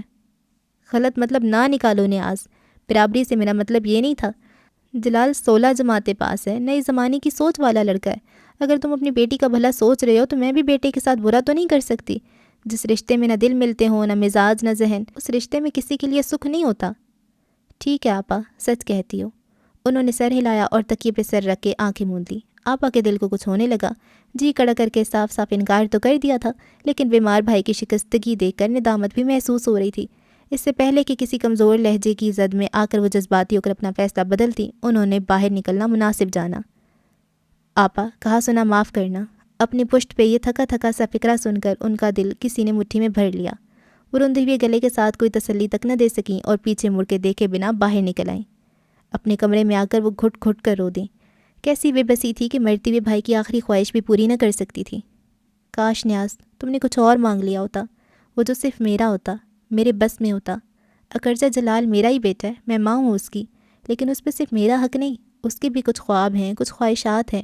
اس نے تو اپنے تایا کی لڑکی میمونہ کے لیے بھی صاف انکار کر دیا کہ وہ صرف 10 جماعتیں پاس ہے، حالانکہ اتنی خوبصورت ہے، ہاتھ لگانے سے میلی ہو۔ کیسے میں تیرا دل رکھنے کو فضیلت کے لیے حامی بھر لوں، وہ تو کبھی راضی نہ ہوگا۔ اس کی ماں ہونے کے ناطے میں اس کی رگ رگ سے واقف ہوں۔ پھپھی، دودھ۔ فضیلت کی آواز پہ انہوں نے سر اٹھا کے دیکھا۔ وہ ہاتھ میں دودھ کا گلاس لے کر سامنے کھڑی تھی، لیکن ساری توجہ باہر سے آتی ٹی وی کی آوازوں کی جانب تھی۔ اگر وہ ذرا سا بھی غور سے اپنی پھپھی کی متورم آنکھوں اور بھیگے چہرے کی طرف دیکھ لیتی تو ضرور چونکتی، لیکن فضیلت میں اتنی سوجھ بوجھ ہوتی تو رونا کس بات کا تھا؟ سامنے کھڑا پہاڑ بھی اسے نظر نہ آتا، یہ تو بس چند بے بس سے آنسو تھے۔ وہ اپنی دنیا میں مگن رہنے کی عادی تھی۔ رکھتے، وہ رکھائی سے بولی۔ اس کی بے حسی پہ تاؤس آ گیا۔ فضیلت نے دودھ ٹیبل پہ رکھا، گلاس زور سے چھلک گیا، لیکن وہ پرواہ کیے بغیر چھپاک سے باہر نکل گئی۔ کیا گن ہے اس میں جو میں اپنے چاند سے بیٹے پہ دباؤ ڈالوں؟ ارے جب میرا اپنا من راضی نہیں تو اس بیچارے کے ساتھ کیا زبردستی کروں؟ کیسے 2 سال تک پتا پانی کیا تو ذرا انسان کا بچہ بنا پائی ہوں، لیکن انصاف کی بات ہے میرے جلال کے لائق تو کسی طرح نہیں، نہ تعلیم میں، نہ عقل میں، نہ سلیقے اور نفاست میں، اور چلو صورت شکل تو اللہ نے بنائی ہے۔ انہوں نے نئے سرے سے کڑتے ہوئے سوچا۔ 2 سالوں میں اس کے بال پروئی جوئیں اور لیکھیں نکالتے نکالتے نظر خراب کر لی تھی۔ بلا ناغہ تیل انڈیل انڈیل کر مالش کی تھی، مگر بال تھے کہ ناریل کی چھال، وہی روکھے کے روکھے، بدرنگ اور جھاڑ نما۔ رنگ اگرچہ صاف تھا، بلکہ یہاں آنے کے بعد صاف ستھرا رہنے کی وجہ سے نکھرا تھا، مگر نقوش ٹھیک ہے، بہت اچھے اور دلکش نہ سہی تو اتنے بدنما بھی نہ تھے، مگر بے تاثر سی پھٹی پھٹی آنکھیں، ہر وقت ہونک پن سے کھلا ہوا دہانہ۔ ٹوک ٹوک کر انہوں نے اسے بند کرا دیا تھا، مگر اگلے 2 دانتوں کے ابھرے ہونے کی وجہ سے اب بھی ٹھیک طرح سے بند نہ ہوتا تھا۔ سال تک نہ باندھنے کی وجہ سے دانتوں پہ کائی جم چکی تھی۔ ٹیڑھے میڑے دانتوں کی پلاہٹ کم عمری کی مسکراہٹ کو دھبا لگا دیتی تھی۔ چوڑے چوڑے کھردرے مردانہ ہاتھ پیر، چہرے اور بازوؤں پہ گہرا رواں پاٹ تار آواز، لٹ مار لہجہ۔ وہ بھائی کے ساتھ روا رکھی جانے والی بے رخی اور صاف گوئی کے لیے خود کو حق بجانب ٹھہراتے ہوئے تعدیلیں پیش کرتی رہیں۔ نہ جانے کب تھکا ہوا ذہن غنودگی میں گیا، اور نہ جانے رات کا کون سا پہر تھا جب فضیلت نے انہیں جھنجھوڑ ڈالا۔ ہائے ہائے، کیا فتان پڑی بے ڈھنگی! پھپھی پھپھی، وہ ابا! اس کی ہوائیاں اڑی دیکھ کر وہ بھی حواس باختہ ہو گئیں۔ ابا کو فالج کا اٹیک اور ہارٹ اٹیک ایک ساتھ ہوا تھا، فوراً ہسپتال لے جایا گیا، مگر راستے میں ہی وہ زندگی کی بازی ہار گئے۔ اپنی آپا کے گود میں سر رکھے وہ ڈبڈبائی آنکھوں سے بس انہیں دیکھتے رہے۔ لب ہلانے کی سکت نہ تھی، مگر وہ بہن تھی، جانتی تھی کہ یہ بے بس خاموش نظریں کیا التجا کر رہی ہیں۔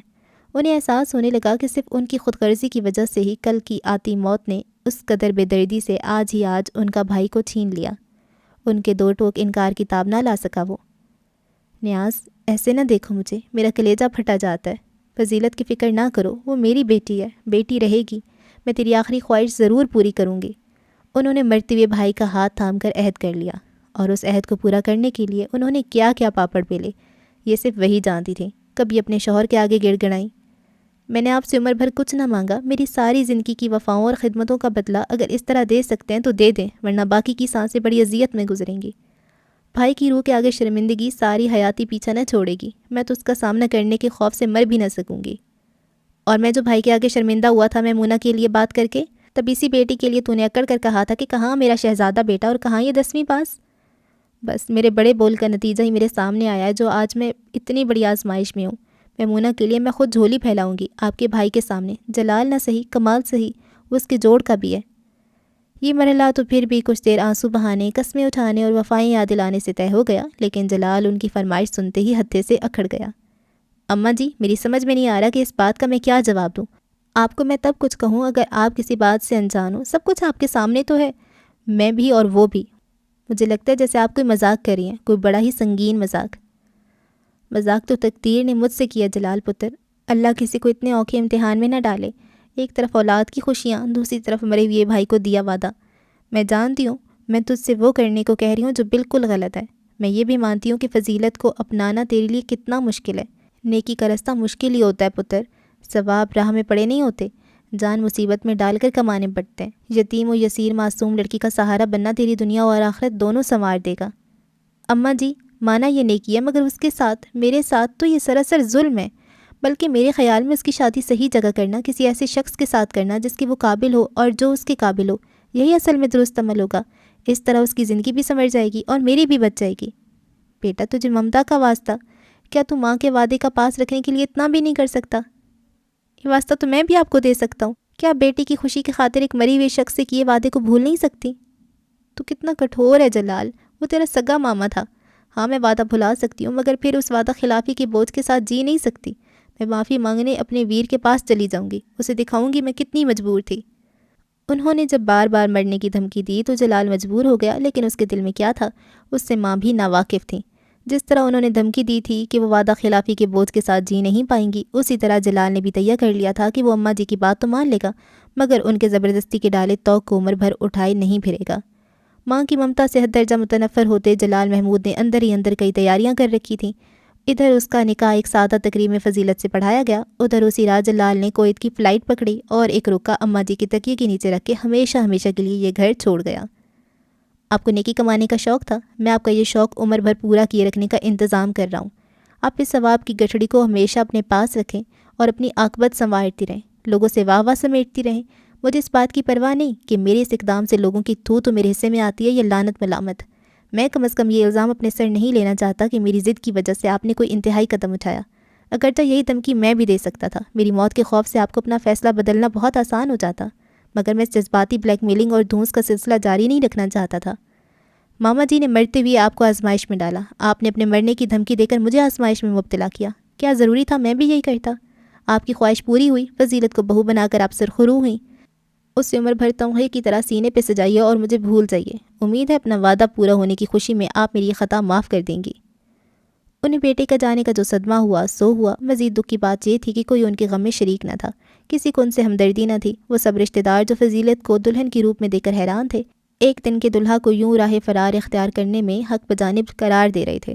وہ بالکل تنہا تھی، نہ شوہر بیٹی کی جدائی کا ذمہ دار قرار دیتے ہوئے معاف کرنے پہ تیار تھا، نہ دوسرے بیٹے اور بیٹی گلہ کرنے سے باز آ رہے تھے۔ سب سے چھوٹے بلال نے تو صاف سنا دیا، یہ بھائی جان تھے جو جاتے جاتے آپ کا مان رکھ گئے، خود در بدر ہو گئے، لیکن پھر بھی آپ کی بیٹوں کی فرمائش مان لی۔ اب کسی دوسرے سے بھی یہ امیدیں نہ باندھ لیجیے گا، ہم میں سے کسی کا دماغ اتنا خراب نہیں۔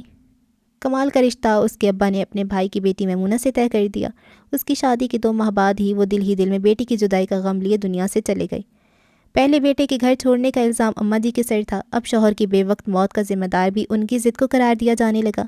اس کڑے وقت میں بھی وہ فضیلت سے بدگمان نہ ہوئی تھی، وہ جس کے بارے میں سب نے طے کر رکھا تھا، دنیا ادھر سے ادھر ہو جائے، فضیلت کے نہ دانت اندر جائیں گے نہ منہ بند ہوگا۔ وہ پتھر کی مورت ہے، بے حس اور ہر جذبے سے آری، جس پہ کسی بھی حادثے کی سنگینی کا اثر نہیں ہوتا۔ وہ فضیلت اب سرتاپا بدل گئی تھی، بجھی بجھی سی آنکھوں والی فضیلت کے لبوں سے مسکراہٹ جیسے ہمیشہ کے لیے پیچھا چھڑا کے بھاگ گئی تھی۔ وہ بلائی سی سارے گھر میں سب کی بے اعتنائی سہتی پھرتی تو اماں جی کا دل ہولنے لگتا۔ وہ اسے اشارے سے اپنے پاس بلا لیتی، اس کا سر چوم کر سدا سہاگن رہنے کی دعا دیتی ہوئے در حقیقت اپنے ہی دل کو تسلی دیتی۔ پتر پہنا اوڑا کر، تیرے سجنے کے دن ہے، نئی نویلی دلہن کیا ایسے سر جھاڑ منہ پھاڑ پھرا کرتی ہے؟ وہ تو جواب میں یہ بھی کہنا نہیں جانتی تھی کہ آخر میں سنوروں تو کس کے لیے، سنگھار کروں تو کس کی خاطر۔ ٹکر ٹکر بس ان کا چہرہ دیکھتی رہی تو ان کا کلیجہ پگھل گیا، اسے سینے سے لگا کر سسک پڑی۔ بد نصیب کو تو گلہ کرنا بھی نہیں آتا، نہ نصیب سے نہ رب سے۔ اری تو پہنے اوڑے گی تو اس ماں کے دل کو تسلی رہے گی، تجھے یوں اجڑا دیکھ کر میرا دل ہولنے لگتا ہے، برے برے وہم ستاتے ہیں۔ اور وہ فوراً اٹھ کر اپنے کمرے میں چلی گئی۔ وہ کمرہ جو جلال کا تھا ان دونوں کا ہونا تھا، مگر اب صرف اس کا تھا۔ تقریباً 15-20 منٹ بعد جب وہ نکلی تو اماں جی اسے دیکھ کر بے ساختہ مسکرا اٹھیں۔ لال بروکیڈ کی قمیض کے ساتھ ساٹن کی شلوار، اوپر جالی کا گوٹے کناری والا دوپٹہ، ماتھے پہ سونے کا لال موتیوں والا بڑا سا ٹیکا، گلے میں اماں جی کا دیا ہوا سونے کا ست لڑا، ایک ہاتھ میں سرخ مینا کاری والی کانچ کی چوڑیاں، دوسرے میں اس کی ماں کی نشانی، وہ موٹا سا سونے کا کنگن، ہونٹوں پہ گہرے سرخ رنگ کی لپسٹک اناڑی پن سے تھوپی ہوئی، آنکھوں میں سرمے کی دھاریاں، گردن پہ پاؤڈر۔ اچانک اپنے کمرے سے نکلتی میمونہ کا تمسخرانہ کہکا ان کی مسکراہٹ کو دبوچنے لگا۔ یہ بھابھی کو بیٹھے بٹھائے کیا ہوا، نکاح کا جوڑا پہن کے پھر رہی ہیں؟ فضیلت نے رشک سے اس کے بنے سنورے وجود کو دیکھا۔ مکیش کے نفیس کام سے بھرا جارجٹ کا ہلکا سب سوٹ اس کے بھرے بھرے جسم اور دراز قد پہ بہت جچ رہا تھا۔ سبز نگینوں والا ہلکا سا نیکلس سیٹ گوری رنگت پہ اٹھ رہا تھا، اس پہ نفاست سے کیا میک اپ، شیمپو سے دھلے مہکے ریشمی بال۔ اگرچہ وہ کم پڑھی لکھی تھی مگر زمانے کے ساتھ چلنا جانتی تھی، پھر حسن بے پناہ تھا جسے نکھارنے کا اسے سلیقہ تھا۔ پھر شادی کو 4-5 ماہ ہی ہوئے تھے، اماں جی نے ناگواری سے اس کے کہکہے کو نظر انداز کیا۔ بہو تمہاری طرح یہ بھی اس گھر کی دلہن ہے، اس سے بھی بیائی ہوئی سال بھر بھی نہیں ہوا، اس سے بھی سنگھار کرنے کا اتنا ہی حق ہے جتنا تمہیں۔ میں نے کب انکار کیا اماں جی؟ وہ سنبھل کر بولی۔ میرے کہنے کا مطلب یہ تھا کہ دلہن سنگھار کرتی اچھی لگتی ہے، مگر تب جب کوئی سراہنے والا ہو۔ آپ ہی کہتی ہیں عورت کا بنا ہوا سنگھار اس کے مرد کے لیے ہوتا ہے۔ اللہ رکھے فضیلت کا مرد بھی زندہ ہے، خدا اسے لمبی حیاتی دے، شرم نہیں آتی تجھے؟ کتنی لمبی زبان ہے، منہ بھر کے ایسی باتیں کرتی ہے۔ وہ غضبناک ہو گئی۔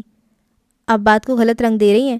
وہ پیر پٹکتی اپنے کمرے میں چلی گئی، جہاں کمال سے نہ جانے کس ڈھنگ میں شکایت کی گئی۔ اماں جی آخر آپ اپنی اس بھتیجی کی خاطر کس کس کا دل توڑیں گی؟ خدا کا واسطہ ہے گھر میں مہاجرائی مت شروع کریں۔ وہ اگلی پل جواب طلبی کے لیے ان کے سر پہ موجود تھا۔ کیسی مہاجرائی؟ آپ گھر میں گروپ بندی کر رہی ہیں۔ میمونہ آپ کے سسرال سے آئی ہے اور فضیلت آپ کے میکے سے۔ ایک آپ کے بھائی کی بیٹی جس بھائی کی خاطر آپ اپنی اولاد کو کچھ نہ سمجھتی ہیں، دوسری اس جٹھانی کی بیٹی جس سے آپ کی کبھی بنی نہیں۔ ایک ابا کی پسند، دوسری خالصتاً آپ کی ذاتی پسند۔ ابا تو رہے نہیں، آپ اپنی من پسند بہو کو منمانی کرنے کی کھلی چھوٹ دے رہی ہیں۔ کیسی منمانی؟ وہ بے زبان کہاں کسی کو کچھ کہتی ہے۔ وہ اتنے ڈھیر سے الزامات میں سے ایک یہی اعتراض کر سکیں۔ الٹا سب کے 100 کام سنوارتی ہے۔ یہ تمہاری دلہن 6 مہینے ہونے کو آئے، کسی اور کے لیے تو کیا خود اپنے لیے چائے کی ایک پیالی تک بنانے کی روادار نہیں۔ بیوی وہ ہے تمہاری جسے ہر شام گھمانے کھلانے پلانے باہر لے جاتے ہو، اور تمہارے کلف والے کپڑے ساری دوپہر بیٹھ کر وہ استری کرتی ہے جو وہ کال تمہارے اس گھر میں منمانی کرتی پھر رہی ہے۔ پھر یہ پہلی بار نہیں ہوا۔ جب بھی اس پہ انگلی اٹھتی اماں جی فوراً ڈھال بن جاتی، ایسی بات کہتی کہ اگلے کی زبان بند ہو جاتی۔ اب یہ پتہ نہیں کہ واقعی یہ ان کی محبت تھی یا اس پہ کیے گئے اعتراضات انہیں اپنی ذات پہ الزام کی طرح محسوس ہوتے تھے، اس لیے مزاحمت کر بیٹھتی تھیں۔ 2 سال گزرے کہ لبنہ بھی آ گئی۔ میمونہ سسر کی پسند سے آئی تو لبنہ سراسر بلال کی اپنی پسند تھی۔ اماں جی اب کسی بھی اولاد پہ اپنی پسند تھوپنے کا اختیار کھو بیٹھی تھیں۔ لبنہ کو وہ بیاہ کر لانا تو نہیں چاہتی تھیں، مگر بلال جو جلال سے بڑھ کر ضدی اور کمال سے زیادہ منہ پھٹتا، اس کے منہ کیا لگتی۔ لبنہ یونیورسٹی کی پڑھی ہوئی تھی، ایک اسکول میں پڑھاتی بھی تھی۔ فیشنیبل، ماڈرن اور ملازمت کرنے والی بہو لانے کے بارے میں انہوں نے کبھی نہ سوچا تھا۔ میمونہ کے دل میں بھی اسے دیکھ کر خطرے کی گھنٹی بجی۔ نہ صرف وہ حسن میں اس کے مقابلے کی تھی، بلکہ تعلیم، خاندان اور رہن سہن کے لحاظ سے بھی اس کے مقابلے میں نمایاں نظر آتی تھی۔ البتہ حیرت انگیز طور پر میمونہ کو کسی خاطر میں نہ لانے والی لبنہ کا رویہ فضیلت کے ساتھ بہت اچھا تھا۔ ابتدائی دنوں میں ہی اس نے کرید کے اماں جی سے ساری تفصیلات جان لی تھی اور دیگر لوگوں کی طرف افسوس کا اظہار کرنے کی بجائے ہمدردی جتائی تھی۔ یہ تو بہت جلد بازی اور جذباتیت کا ثبوت دیا بھائی صاحب نے۔ آخر فضیلت بھابھی میں کس چیز کی کمی تھی؟ میرے خیال میں آپ کا فیصلہ بہت اچھا تھا۔ اس گھر کو بڑی بہو کے طور پر ایسی ہی ذمہ دار، پرخلوص اور محبت کرنے والی ہستی کی ضرورت تھی۔ اور اماں جی کا دل خوش ہو گیا۔ وہ لبنہ کا رویہ فضیلت کے ساتھ بھی دیکھ کر مطمئن تھیں۔ فضیلت کی اب اپنی مصروفیات تھیں۔ اس نے بڑے ہی نامحسوس طریقے سے خود کو اس گھر کا فعال اور کارآمد رکن بنا لیا تھا، اور یہ سب اماں جی کی شعوری کوششوں کا نتیجہ تھا۔ ان کا ایک مقصد تو یہ تھا کہ فضیلت مصروف رہے گی تو اس کا دھیان ادھر ادھر نہیں بھٹکے گا، فضول سوچیں نہیں ستائیں گی۔ دوسرا یہ کہ گھر کے ہر کام میں شامل رہنے سے وہ خود کو شوہر کی غیر موجودگی میں بھی پرایا محسوس نہیں کرے گی۔ اس لیے اپنے پن کا احساس دلانے کے لیے وہ اسے ذرا بات میں آواز دے ڈالتی۔ ایک مقصد یہ بھی تھا کہ وہ جتنا گھر کے کاموں میں فعال رہے گی، دوسروں کو بھی اس کا وجود بھاری نہیں لگے گا، اور یہی ہوا۔ میمونہ جسے فضیلت کا بے ضرر وجود بری طرح کھٹکتا تھا، اب مصلحتاً خاموش ہو گئی۔ راضی پیدا ہونے والا تھا، تب بھی اس کے مکمل بیڈ ریسٹ کے دوران فضیلت نے اس کا پورا خیال رکھا۔ پھر بعد میں بھی نہ صرف راضی کی مکمل ذمہ داریاں اماں جی اور فضیلت نے اٹھائیں، بلکہ وہ دیورانی کی خدمت میں بھی پیش رہی۔ راضی کا تو کوئی کام اسے بوجھ نہ لگتا۔ وہ ننھا سا گڈا اس کی گود میں آتا تو وہ دیوانوں کی طرح اس کا گال چوم کر بے حال ہو جاتی۔ اب تو کسی اور کام میں اس کا جی بھی نہ لگتا۔ کچن میں کھانا پکا رہی ہوتی تب بھی سب چھوڑ چھاڑ اس کے ساتھ لاڈ کرنے کو جی چاہتا۔ راضی کے لیے اس کی دیوانگی بعد میں حدیقہ، سنبل، کومل اور لبنہ کے اوپر تلے کے بیٹوں اسجد اور اطہر کے آنے کے بعد بھی برقرار رہی۔ راضی بھی دوسرے سب بچوں کی نسبت اس سے زیادہ قریب تھا۔ عارفہ کی بھی شادی لبنہ کے آنے کے فوراً بعد ہی ہو گئی تھی۔ اس کے دونوں بچے بھی میکے میں ہی ہوئے، اور یہ بھی شاید سے فضیلت کی کارآمد وجود سے فیض اٹھانے کے لیے تھا۔ احسن اور شازمہ کو سنبھالتے ہوئے فضیلت کی کئی راتیں جا کر گزریں۔ نوزائیدہ بچوں کو نہلانا دھلانا، پوتڑے دھونا، بیماری میں انہیں سنبھالنا، راتوں کو گود میں اٹھا کر ٹہلنا، انگلی پکڑ کے چلنا سکھانا، نرم غذا بنا کے دینا، یہ سارے ماؤں والے لاڈ اس نے اٹھائے۔ جو ماں نہ بن کر بھی 8 بچوں کی ماں تھی، اب تو وہ بھی اس زندگی سے مطمئن ہو گئی تھی، یا مطمئن نظر آنے کی ایکٹنگ کر رہی تھی۔ لوگوں کو تو اس کا اطمینان بھی کھٹکتا تھا۔ اکثر ہی کوئی نہ کوئی رشتہ دار خاتون حیرت کا اظہار کرتی، عجیب عورت ہے یہ فضیلت، نہ اپنی زندگی اجڑنے کا غم، نہ شوہر کے ٹھکرائے جانے کا دکھ، لگتا ہے عزت بیزتی محسوس کرنے والی حص ہی نہیں اس عورت کے اندر، کیسے اپنے آپ میں مگن رہتی ہے۔ جلال محمود پھر نہ لوٹا۔ یوں ہی 12 برس گزر گئے۔ ہاں، ان 12 سالوں کے دوران کبھی کبھار مختصر سی فون کال کے ذریعے وہ اماں جی کی پرسکون زندگی میں ارتاش ضرور پیدا کرتا رہا۔ پہلے ابا کی وفات پہ، پھر عارفہ کی شادی کے موقع پر۔ دونوں بار انہوں نے رو کے اس سے گھر لوٹنے کی التجا کی تھی، اور تب اس نے سخت الفاظ میں اپنی شرط دہرائی تھی، میں اس گھر میں نہیں لوٹ سکتا جہاں فضیلت ہے۔ اسے دیکھ کر مجھے وہ ساری تکلیفیں یاد آئیں گی جو میں نے گھر سے دور ہو کے اور پردیس میں قسم پرسی کی حالت میں اٹھائیں۔ آپ اسے گھر سے نکال باہر کریں، میں آ جاؤں گا۔ جوان جہاں لڑکی کو کہاں دھکا دے دوں، کچھ تو خیال کر جلال۔ تو نے اسے تعلق تو توڑ لیا ہے، مگر شرعی رشتہ تو ہے، وہ تیری نکاحی بیوی ہے۔ اس گھر کی بڑی بہو ہے، اس کی عزت ہم سب پر فرض ہے، کیسے اسے زمانے کے دھکے کھانے کے لیے چھوڑ دوں؟ تعلق یہ تعلق میں 1 سیکنڈ میں توڑ سکتا ہوں، اور یہی میری واپسی کی شرط ہے۔ وہ مجھ سے دور ہو کر الگ رہ کر بے شک میری بیوی کہلاتی رہے، مجھے اعتراض نہیں، لیکن میں اس کے شوہر کی حیثیت سے اس کے ساتھ ایک چھت کے نیچے نہیں رہ سکتا۔ اگر آپ چاہتی ہیں کہ میں واپس آؤں تو مجھ سے پہلے طلاق نامہ یہاں پہنچے گا۔ تب وہ چپ کی چپ رہ جاتی۔ جلال سمجھ جاتا انہیں بیٹے سے الگ رہنا گوارا ہے، مگر اس سے تعلق توڑنا منظور نہیں۔ عارفہ کی شادی کے کچھ عرصے بعد جلال نے گھر فون کر کے مصباح سے اپنی شادی کی اطلاع دے دی۔ اب اماں جی نے ایک اور حربہ آزمایا۔ اب تو نے من پسند شادی کر لی ہے، یقیناً وہ عورت تیرے معیار کے مطابق ہوگی، تیرے ساتھ جچتی ہوگی، تو اپنی دنیا میں اپنی بیوی بچوں کے ساتھ خوش رہ، تیری ماں کی تو یہی دعا ہے۔ بس کبھی کبھی ماں کو شکل دکھا جایا کر، میری یہ غلطی معاف کر دے بیٹا، میری سزا ختم کر دے، کہیں تیرے ابا کی طرح میں بھی تجھے دیکھے بغیر ہی نہ مر جاؤں۔ اب فضیلت کا بھلا کیا وجود، اس کا تیری ہستی بستی زندگی میں کیا دخل؟ دخل کیوں نہیں؟ اس کے وجود کا ہلکا سا احساس بھی میری ازدواجی زندگی میں تہلکہ مچا سکتا ہے۔ اب مصباح ہی میرے لیے سب کچھ ہے، پردیس میں وہ میرا واحد جذباتی سہارا ہے، اس نے میرے تنہا وجود کو سمیٹا ہے، میں اسے دکھ نہیں دینا چاہتا۔ سیدھی طرح یہ کیوں نہیں کہتا کہ ماں کی غلطی معاف کرنے کا ظرف نہیں تجھ میں؟ اولاد کتنی ستم کیوں نہ جائے، ماں کھلے دل سے باہوں میں بھر لیتی ہے، اور تو جب مجھے معاف نہیں کرنا، میری غلطی کو نہیں بھولنا، مجھے شکل نہیں دکھانی، تو پھر بار بار مجھے فون کر کے پریشان کیوں کرتا ہے؟ ٹھیک ہے، میرے فون کرنے سے بھی اگر آپ پریشان ہوتی ہیں تو آئندہ نہیں کروں گا۔ اس نے کھٹاک سے فون بند کر دیا۔ اماں جی نے بھی صبر کی بکل لپیٹ لی۔ انہیں پتہ تھا کہ کمال اور بلال کا بڑے بھائی سے مسلسل رابطہ ہے، مگر وہ لب سیے رہتی۔ انہوں نے کمال ضبط کا مظاہرہ کرتے ہوئے خود پر جلال کا نام تک لینا حرام کر لیا۔ آخر کار 12 سال بعد یہ صبر کی دیوار ڈھہ گئی، اور اس زوردار دھماکے کے ساتھ زمین بوس ہوئی کہ اس کی دھمک سے فضیلت بھی تھرا اٹھی۔ کسی کو گمان تک نہ تھا کہ جلال محمود اپنی ضد کا اتنا پکا نکلے گا کہ اپنی شکل عمر بھر نہ دکھانے کا عہد نبھاتے ہوئے اپنی موت کی خبر بھی 2 دن بعد پہنچانے کا انتظام کر کے اس دنیا سے رخصت ہوگا۔ پورے گھر میں ایک کوہرام برپا تھا۔ دور نزدیک کے سبھی عزیز رشتہ دار اس اندوناک واقعے کی خبر ملتے ہی اکٹھے ہو گئے۔ جہاں جلال محمود کی جوان مرگی پہ دکھ کا اظہار کیا جاتا، وہاں اس کی پردیس میں اپنوں سے دور رہ کر زندگی گزارنے کا سبب بھی فضیلت کو قرار دیا جاتا، اور ایسا پہلی بار ہوا تھا کہ اماں جی اس کے آگے ڈھال نہ بنی، بلکہ ان کی بوڑھی نمناک آنکھوں میں بھی پچھتاوے کے گہرے رنگ تھے۔ اتنے سالوں سے اپنے ہر دکھ سکھ کا اظہار فضیلت سے کرنے والی اماں جی نے ایک بار بھی اسے سینے سے لگا کر تسلی نہ دی تھی۔ سب کے سامنے برملا اسے جلال کی دلہن کہہ کر پکارنے والی اب اسے جلال کی بیوہ نہیں قاتلہ قرار دے رہی تھیں۔ پورے 2 روز ہو چکے تھے، انہیں اسے مخاطب کیے وہی بہانے سے ان کے گرد منڈلاتی رہی۔ جہاں ان کے نوحے اس کا دل کرلا رہے تھے، وہیں ان کی لاتعلقی اور گریز بھی اسے کچلے جا رہی تھی۔ اپنے کمرے کی نیم تاریکی میں تکیے پر سر اوندھے لیٹی فضیلت نے اپنے آنسو صاف کیے۔ اماں جی، مجھ سے کیوں خفا ہو گئیں آپ؟ وہ بڑبڑائی۔ اس کے شکوے سے بھرپور آواز اس بھرے پڑے اسٹور نما کمرے میں گونج کے رہ گئی۔ جلال کا کمرہ اس کے تصرف میں بس 2-3 سال ہی رہا۔ میمونہ کی نظر تو کب سے اس پہ تھی۔ اس نے بچوں کے بڑے ہونے کا بہانہ کر کے کمروں کی ایسی تقسیم کروائی کہ بلال جو لبنہ کے ساتھ کمال اور میمونہ کے کمرے کے ساتھ والے کمرے میں رہتا تھا، نیچے جلال محمود کے کمرے میں آنے پہ مجبور ہوا، جو کہ اماں جی کے کمرے کے ساتھ ہی تھا۔ ان دونوں کا بیڈ روم میمونہ نے راضی کے لیے سیٹ کروا لیا۔ بعد میں گھر میں اور بھی کمرے تعمیر ہوئے، سبھی بچوں کی سہولت کے لحاظ سے، مگر فضیلت کے حصے میں یہ اسٹور آیا جہاں گھر کے فالتو بیکار سامان اور کاٹ کباڑ کی طرح اسے بھی ڈال دیا گیا تھا۔ اچانک دروازے پہ ہونے والی دستک نے اسے چونکا دیا۔ وہ ہڑبڑا کے اٹھ بیٹھی۔ اس اسٹور میں نہ کوئی کھڑکی تھی نہ جھری کہ کسی طرح وقت کا اندازہ ہو پاتا۔ وہ بس فجر کی اذان سے صبح ہونے کا اور مغرب کی اذان سے شام ہونے کا اندازہ کر کے کمرے سے نکل آیا کرتی تھی۔ ان 2 اوقات کے علاوہ کم ہی یہاں آنے کا موقع مل پاتا۔ اس نے بڑھ کر دروازہ کھولا، سامنے لبنہ کھڑی تھی۔ کیا صبح ہو گئی؟ اس نے بے تکا سوال کیا۔ نہیں، ابھی کہاں، رات کے 3 بجے ہیں۔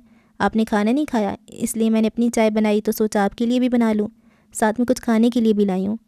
اس نے ٹرے کی جانب اشارہ کیا جہاں چائے کے 2 مگ، بسکٹ اور کیک کے چند پیسز تھے۔ لبنہ، تم خواہ مخواہ، گھر میں اتنے مہمان ہیں، کوئی جاگ رہا ہو اور کسی نے مجھے اس طرح آدھی رات کو کھاتے پیتے دیکھ لیا تو کیا سوچے گا؟ کیوں بھابھی، کیا آپ انسان نہیں ہیں؟ آپ کو کھانے پینے کی حاجت نہیں؟ وہ اندر آ گئی۔ وہ تو ٹھیک ہے، لیکن موقع ایسا ہے، فضول میں باتیں بنیں گی۔ کون کرے گا باتیں؟ یہ رشتہ دار جو دے کے خالی کر کے سوئے ہیں۔ مرنے والوں کے ساتھ مرا نہیں جاتا، کھانا پینا کہاں چھوٹتا ہے؟ اور کیا میں جانتی نہیں کہ صبح سویرے ناشتے سے ہی آپ کی پریڈ پھر شروع ہو جائے گی؟ اس نے پلیٹ آگے بڑھائی تو فضیلت کو مجبوراً ایک بسکٹ اٹھانا پڑا۔ یہ سچ تھا کہ وہ بھوکی تھی، مگر یہ بھی حقیقت تھی کہ اسے بھوک کا کوئی احساس نہ ہو رہا تھا، نہ ہی کچھ کھانے کی طلب تھی۔ ہاں البتہ نکاہت بے حد محسوس ہو رہی تھی۔ بھابھی، مجھے تو اماں جی کے رویے پہ حیرت ہو رہی ہے۔ لبنہ نے کھوجتی نگاہیں اس کے چہرے پر گاڑتے ہوئے کہا، نظروں کی طرح اس کا بظاہر سرسری سا لہجہ بھی خاصا ٹٹولتا ہوا تھا۔ دکھ تو ہوتا ہے، بیٹا تھا ان کا۔ وہ اس بات کی گہرائی میں اترے بغیر سادگی سے بولی۔ دکھ کسے نہیں، مگر اس میں آپ کا کیا قصور؟ سب کے سامنے ان سب حالات کا ذمہ دار وہ آپ کو آج ٹھہرا رہی ہیں کہ آپ نے خود جلال بھائی سے شادی کی تھی۔ یہ فیصلہ غلط تھا یا درست، یہ فیصلہ کرنے والی خود اماں جی تھیں۔ ہاں مگر، وہ ذہن میں الفاظ ترتیب دینے لگی۔ کسی سے بھی اتنی تفصیل اور وضاحت سے گفتگو کرنے کی وہ عادی نہیں رہی تھی۔ دراصل لبنہ، میرے ابا جی، وہ ان کی خواہش تھی کہ… نہیں، اماں جی کا کیا قصور؟ ہاں، جلال بھی ٹھیک تھے، اب وہ نہیں رہے تو اماں جی کے دل میں… میرا مطلب ہے… نہیں، وہ ایسی نہیں، وہ بے ربط انداز میں کہنے لگی۔ لبنہ اکتا کے اٹھ کھڑی ہوئی۔ میں تو صرف یہ کہنے آئی تھی کہ اپنے پیر مضبوطی سے جمائیں، کہیں اماں جی کی نظروں کے ساتھ ساتھ ان کا وعدہ بھی نہ بدل جائے جو انہوں نے کیا تھا عمر بھر آپ کو اس گھر میں رکھنے کا۔ یہ گھر آپ کا بھی اتنا ہی ہے جتنا میمونہ بھابھی کا، اور پھر بھلا آپ کے بغیر ہم سب کیا کریں گے؟ یہ گھر کیسے چلے گا؟ بچے کیسے… وہ روانی میں کہتے کہتے رک گئیں۔ زبان دانتوں تلے دبا کر اس نے بھانپنے کے سے انداز میں اس کے جانب دیکھا، کہیں وہ اس کی نیت تک رسائی تو نہیں کر پائی، مگر وہاں تشکر تھا، ممنونیت تھی، محبت تھی۔ لبنہ، تمہیں میرا کتنا خیال ہے؟ رکھنا پڑتا ہے بھابھی۔ وہ عجیب سے انداز میں مسکراتے ہوئے کمرے سے نکل گئی۔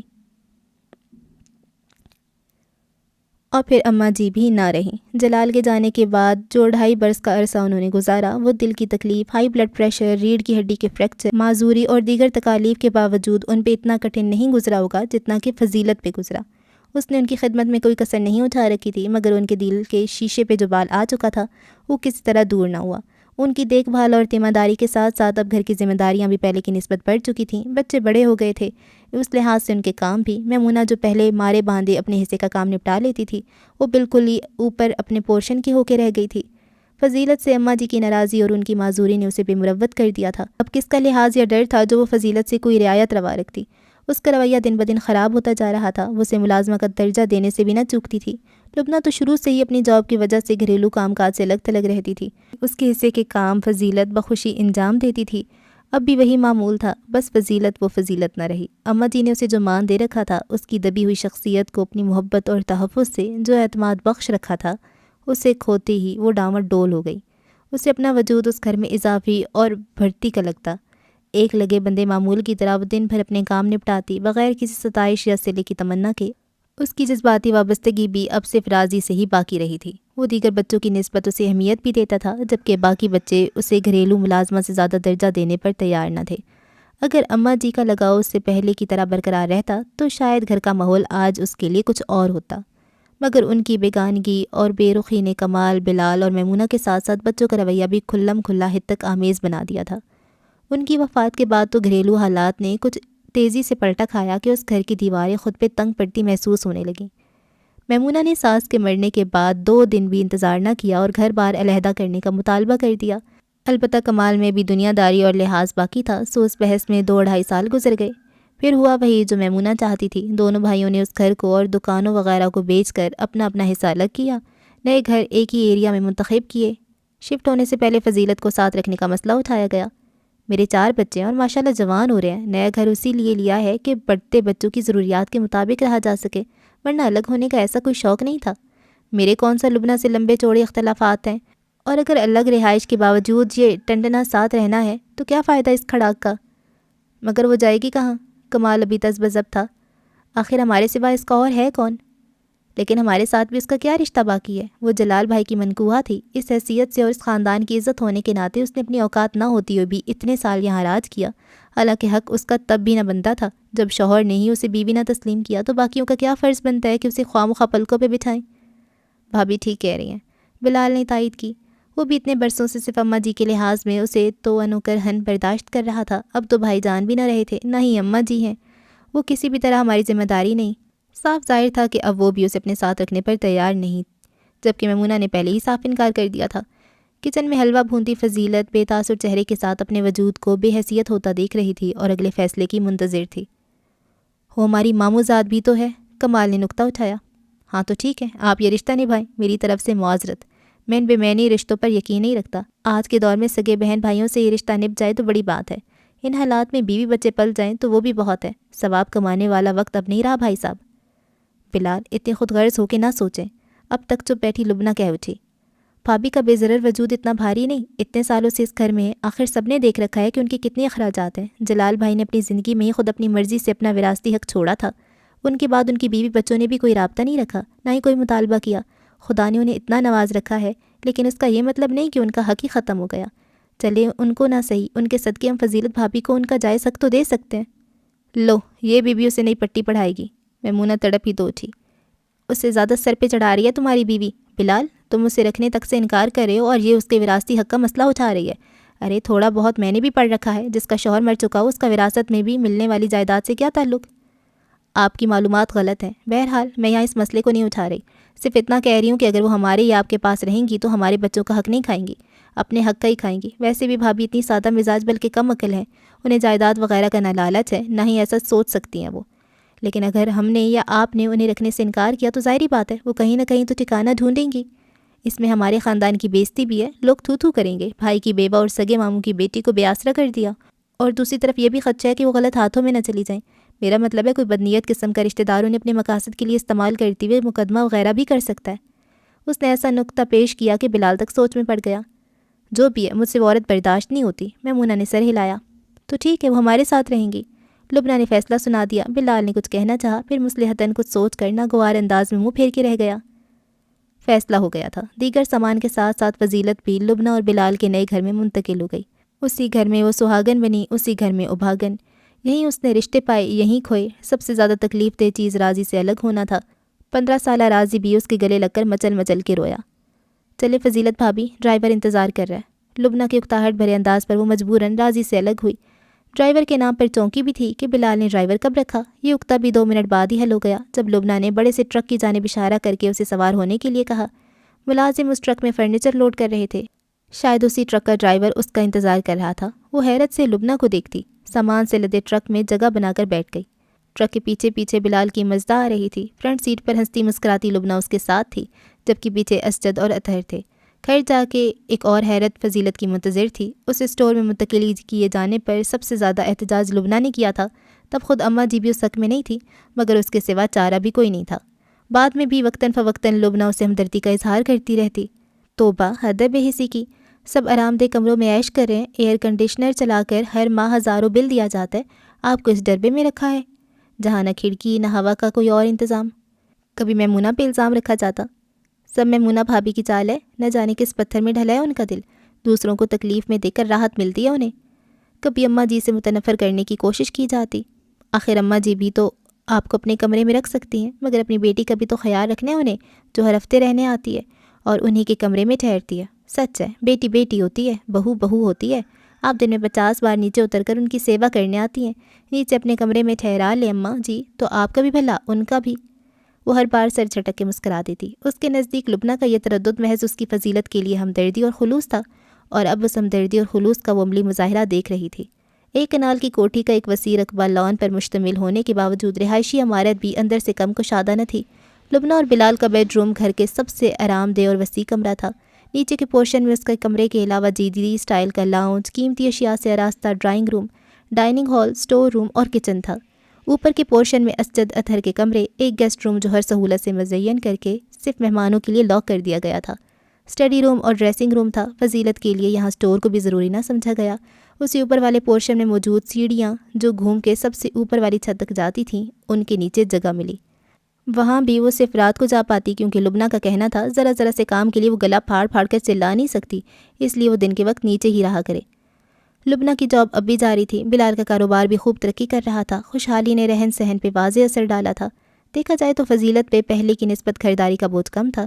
اس گھر میں کئی جز وقتی ملازم تھے، صفائی کے لیے الگ ماسی آتی، کپڑے دھونے کے لیے الگ، استری کے لیے کپڑے لانڈری جاتے، ایک کل وقتی لڑکا چھوٹے موٹے کام اور سودا سلف لانے کے لیے رکھا تھا، اس کے علاوہ گیٹ پر ہمہ وقت موجود چوکیدار۔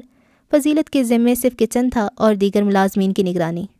لبنہ اس طرف سے مطمئن رہتی، اس کے باوجود تھکن تھی کہ فضیلت کی رگ رگ میں اتر جاتی تھی۔ شاید یہ بڑھتی عمر کا تقاضا تھا۔ کبھی کبھی میمونہ اور بچے آ جاتے تو فضیلت پرانے دنوں کی مہک پھر سے اپنے اندر اتارنے لگتی۔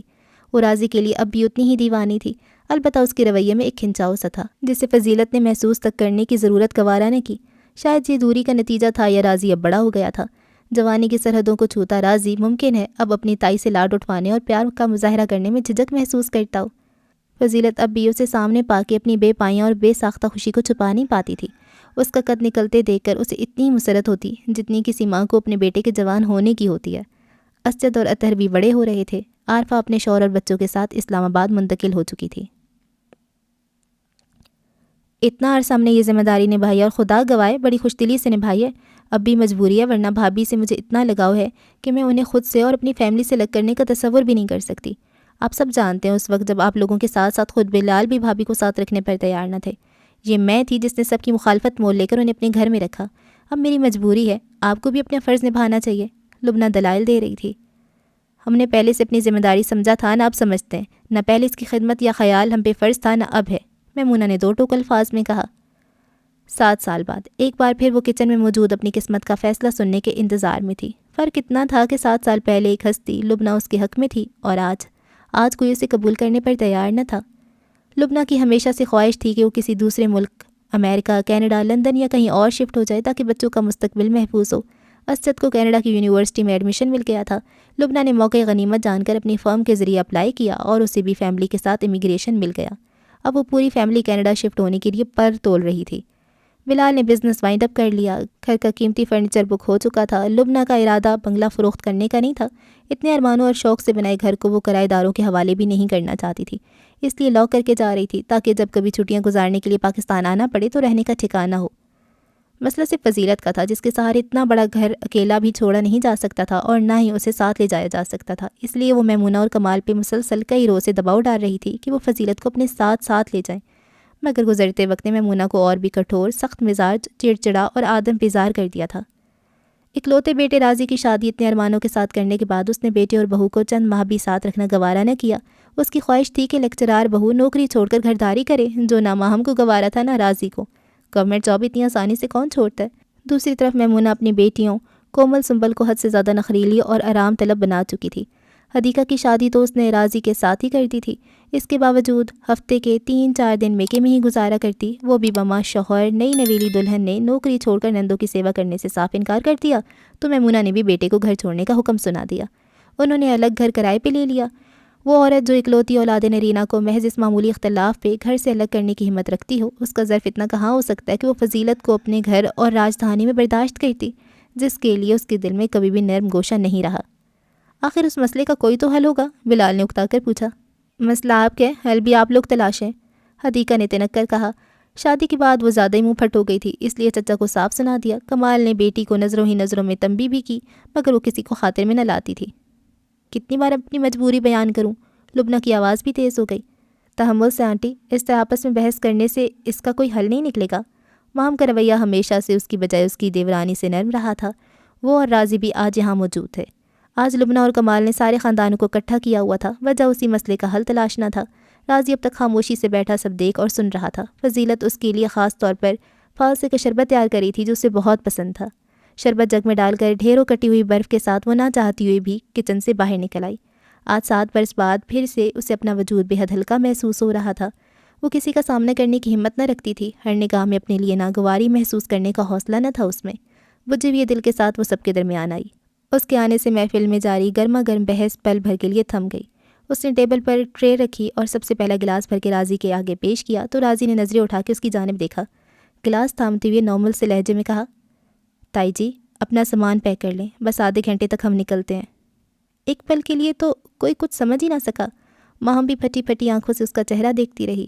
اس نے شربت کا گھونٹ بھرتے ہوئے سرسری سی نظر سب کے حیران چہروں پر ڈالی اور کہا، تائی جی میرے ساتھ رہیں گی، نہ میں کوئی فرض نبھا رہا ہوں، نہ کسی کا بوجھ بانٹ رہا ہوں، میں کسی ثواب کی نیت سے بھی نہیں کر رہا، نہ مجھ پہ کوئی دباؤ ہے، بلکہ یہ سب میں اپنے دل کی خوشی کے لیے کر رہا ہوں۔ میری ماں کو شاید بیٹی کی ضرورت نہ ہو، مگر میرے گھر کو ایک ماں کی سخت ضرورت ہے۔ اس کے یہ الفاظ فضیلت کے مردہ تن میں روح پھونک گئے۔ اس نے نہ لبنہ اور میمونہ کے حیرت زدہ چہرے دیکھے، نہ ماہم کا بھنا کر وہاں سے اٹھ جانا محسوس کیا۔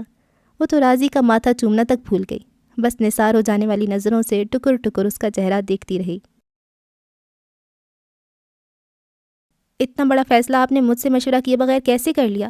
یہ صرف آپ کا نہیں، میرا بھی گھر ہے۔ میں وہ بیوی نہیں جو مکمل طور پہ شوہر پہ انحصار کرتی ہے اور اس کے فیصلوں پر سر جھکانے کے سوا اس کے پاس اور کوئی چارہ نہ ہو۔ اس گھر کا آدھے سے زیادہ کرایہ میں دیتی ہوں، یہاں کون رہے گا اور کون نہیں یہ میری مرضی پہ منحصر ہے۔ تائی جی کا بے ضرر سا وجود تمہیں کیا تکلیف دے گا؟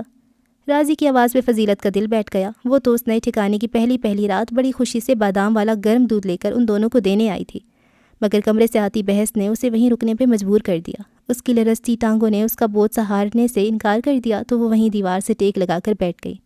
مام کی آواز اب تک آ رہی تھی۔ بات یہ نہیں ہے، مسئلہ صرف یہ ہے کہ مجھے اہمیت دیے بغیر آپ نے سب کے درمیان یک طرفہ فیصلہ سنا دیا۔ حالات ایسے تھے، تم سے مشورہ کرنے یا تمہیں اعتماد میں لینے کا موقع نہ مل سکا۔ وہاں جانے سے پہلے مجھے اندازہ نہ تھا کہ موضوع بحث کیا ہوگا۔ اس وقت میں نے یہی مناسب سمجھا، تمہیں بھی سکون سے ٹھنڈے دماغ سے سوچنے کی ضرورت ہے۔ تم میرے فیصلے کی داد دوگی، وہ غلطی مت دہراؤ جو میری امی نے کی۔ دوسروں کی ذات سے فائدہ اٹھانے کا گر بھی آنا چاہیے، جو چاچی جی کو بخوبی آتا ہے۔ تم نے دیکھا نہیں فضیلت تائی کو اپنے گھر میں رکھ کر وہ کتنے فائدے میں رہیں، خود سارا دن جاب اور دیگر مصروفیات میں پیسہ بناتی رہیں، گھر اور بچے کی ذمہ داری مکمل طور پر تائی جی کے سپرد کر کے۔ تم بھی جاب کرتی ہو اور میں بھی، یہ ہماری جدوجہد کا دور ہے۔ اگر تائی جی اس گھر میں رہیں گی تو ہم گھرداری کی جھنجھٹ سے دور سکون اور دلجمعی سے اپنا کام کیا کریں گے۔ سوچو ذرا، نہ آفس سے آ کے تمہیں کھانا پکانے کچن میں گھسنا پڑے گا، نہ آفس جانے سے پہلے ناشتہ تیار کرنے کی جلدی، نہ دھوبی سے کپڑوں کا حساب کتاب، نہ ملازمہ کی تنخواہ کا مسئلہ۔ کل ہم 2 سے 3 ہو جائیں گے۔ تائی جی مجھے اولاد کی طرح چاہتی ہیں، میرے بچے کو ہتھیلی پہ رکھ کے پالیں گی۔ تم اس جانب سے بھی بے فکر رہو گی، یعنی تم نے گھاٹے کا سودا نہیں کیا۔ اب ماں ہم ہلکے پھلکے انداز میں کہہ رہی تھی۔ بات شاید اس کی سمجھ میں آ گئی تھی اور شاید فضیلت کی سمجھ میں بھی۔ اچانک وہ دونوں ایک کھنکدار آواز سے چونکے تھے۔ یہ کیسی آواز تھی؟ شاید کچھ ٹوٹا ہے۔ وہ دونوں کمرے کا دروازہ کھول کر باہر نکلے۔ کانچ کے گلاسوں کی کرچیاں بکھری تھیں، بادام کی خوشبودار دودھ کی دھاریں بہہ رہی ہیں اور دیوار سے لگے فضیلت کے بے جان وجود کی ساکت نگاہیں راضی کے چہرے پر سوالیہ انداز میں گڑی تھیں۔ اللہ، یہ کیسا ناول تھا یار! کیا کرتی ہیں فائزہ افتخار، آپ کیوں دل توڑ دیتی ہیں اتنی بری طرح سے؟ اتنی حقیقت لکھنے کی کیا ضرورت ہے، اتنی تلخ حقیقت؟ مطلب یہ آخری پیراگراف اگر نہ لکھتی تو کتنا اچھا تھا۔ میں وہ جو اوپر یہ تھا نا کہ وہ جب کہتا ہے کہ ہمارے گھر کو ایک ماں کی ضرورت ہے، وہ جو فضیلت کے مردہ تن میں روح پھونک گئے، میرے گوز بمپ آ گئے، میرے رونگٹے کھڑے ہو گئے، میں خوش ہوگی، میں نے کہا یس، گڈ راضی گڈ۔ راضی اپنی ماں سے بھی 2 ہاتھ آگے نکلا، بغیرت نہ ہو تو۔ یار یہ کیا تھا، یہ کتنا سیڈ ناول تھا نا یار۔ اب دیکھیں، ہم لوگ تو کہہ سکتے ہیں کہ اسے یہ کہہ دینا چاہیے تھا، اسے یہ کر لینا چاہیے تھا، یہ وہ، لیکن وہ ہم نہیں تھے نا، وہ ڈیفرنٹ بندی ہے۔ اس کو شروع سے ہی اس کی ماں نہیں ملی، اور آپ کو پتہ ہے ماں بڑی وہ آپ کو چلے تربیت تو کرتی ہے، وہ سب بھی کرتی ہے، آپ کو بولنا آ جاتا ہے، آپ کو اپنے لیے سٹینڈ لینا آ جاتا ہے۔ تو آپ ماں سے شروع میں لڑتے ہو، جھگڑتے ہو، تو وہ پھر آہستہ آہستہ آپ کو آ جاتا ہے بولنا۔ اس کو بولنا ہی نہیں آتا، اس کو پتہ ہی کچھ نہیں ہوتا، یہ معصوم سی سادہ سی ہوتی ہے، اپنے چاچا کے ساتھ رہتی ہے، جو چاچا جو اس کا پاگل ہوتا ہے تو اس کی طرح ہی حرکتیں کرنے لگ جاتی ہے، تو وہ بہت سادہ ہوتی ہے، اس کو انکار کرنا ہی نہیں آتا۔ سب اس سے فائدہ اٹھاتے رہتے ہیں، فائدہ لیتے رہتے ہیں، اسے کام کرواتے رہتے ہیں، اور کسی کو بھی منع نہیں کرتی۔ پھپھی اس کی اچھی تھیں، لیکن وہی بات ہے کہ بیٹی کی زبردستی شادی نہ کرواتی، اس کی کہیں اور شادی کر دیتی تو اچھا تھا۔ بیٹی کی اب شادی کروا دیا تو ڈائیورس بیٹا دے دیتا، وہ زیادہ بہتر تھا، پھر اس کی کہیں اور شادی کروا دیتی۔ وہ بھی بس اپنے بھائی کے ساتھ کیا وعدہ نبھاتی رہی اور اپنے بیٹے کو بھی دور کر لیا، اور پھر اس کو بھی کہیں کا نہیں چھوڑا۔ سٹور میں رہتی ہے، یہ حساب لگائیں اتنے بڑے گھر میں، اور پھر اس کو سٹور ملتا ہے، اور بڑا نہیں ہم اس کو اپنے پاس رکھیں گے، اور بڑا احسان کر رہے ہوتے ہیں، اور یہ کسی کو بھی کچھ نہیں کہتی، کیونکہ اسے پتہ ہوتا ہے میرے پاس اور کوئی جگہ ہی نہیں ہے، میرا کوئی ٹھکانہ ہی نہیں ہے، میرا کوئی رشتہ دار ہی نہیں ہے، تو جس کا جو فیصلہ کر دے میرا، وہی وہ اس میں رہ لیتی ہے۔ اللہ، فضیلت بہت برا ہوا تمہارے ساتھ یار۔ اب یہ آخر میں مری ہے کہ نہیں مری؟ بے جان وجود کی ساکت نگاہیں، میرے خیال سے مر گئی ہے۔ اچھا ہوا مر گئی ہے، سکون سے ہوگی، جنت میں جائے گی، دیکھنا اتنی اچھی بندی ہے۔ اور میمونہ کتنی بری ہوتی ہے، اور وہ بچے، وہ جو یہ کتنا پیار کرتی ہے ان سے، اور راضی کمینہ، وہ بھی اپنے مطلب کے لیے سے لے کر آتا ہے۔ یہ آج کل نا یہ رشتے اتنے سیلفش ہو گئے ہیں، اتنے سیلفش ہو گئے ہیں، یہ حقیقت ہو رہی ہے۔ ایسی بہت سی عورتیں ہیں جو کہ صرف کام کے لیے گھروں میں رہ رہی ہیں، اور ان کا اتنا خیال رکھ رہی ہوتی ہیں، اور وہ بڑا احسان جتا رہے ہوتے ہیں کہ ہم نے اس کو رکھا ہوا ہے، تو ایسی ہوتی ہیں بہت سی بڑے بڑے گھرانوں میں بھی ہوتی ہوں گی. میں نے تو مڈل کلاس فیملیز میں دیکھی ہیں. وہ تو خیر ان کے لیے رکھنا بھی مشکل ہوتا ہے کیونکہ گھر کا خرچہ ہی نہیں پورا ہو رہا ہوتا. لیکن وہ لڑکیاں جو پھر رہ رہی ہوتی ہیں وہ بہت زیادہ ہی اپنے آپ کو مشین بنا دیتی ہیں تاکہ خود کا وجود وہ بوجھ نہ بن جائے. یار اس کا کچھ اینڈ اچھا ہو جاتا، پر ایسا ہی ہونا تھا. جلال کتنا کمینہ ہوتا ہے. مطلب میں آؤں گا اس گھر میں تب جب اس کو طلاق ہوگی. بھئی تم نے دوسری شادی کر لی ہے، تم ادھر ہی آ کے رہ لو. اللہ، بہت برے ہیں لوگ، سارے کے سارے برے ہیں، ہے نا. آپ بتائیں، آپ نے ایسی کوئی دیکھی ہیں لڑکیاں یا اپنے خاندان میں اپنے محلوں وغیرہ میں جو ایسے رہ رہی ہیں؟ اب ان کا ہم کوئی کچھ کر بھی نہیں سکتے. یہ ہے کہ ان کی شادی کر دی جائے اور وہ کوئی ان کا سہارا بن جائے. چلیں جی، کیا ہی کہہ سکتے ہیں. فائز افتخار کا ایک اور بھی ناول تھا، وہ بھی آپ کو اچھا لگے گا. مجھے اس کا نام نہیں یاد آ رہا ہے لیکن وہ آپ کو اسکرین پہ نظر آ جائے گا یا پھر میں کامنٹ سیکشن میں اس کا لنک دے دوں گی. وہ بھی بڑا اچھا ناول تھا. اور ایک اور بھی ان کا ناول تھا. فائز افتخار ایسے بڑے اچھے اچھے ناول لکھتی ہیں. گھر آنگن، وہ بھی بڑا ہی اچھا ناول تھا. وہ میرے دوسرے چینل پہ ہے. یہ دونوں ناول نا آپ کو میں اسکرین پہ اینڈ لسٹ پہ ایڈ کر دوں گی، ٹھیک ہے، اینڈ اسکرین پہ. دعا میں یاد رکھیں. اللہ حافظ.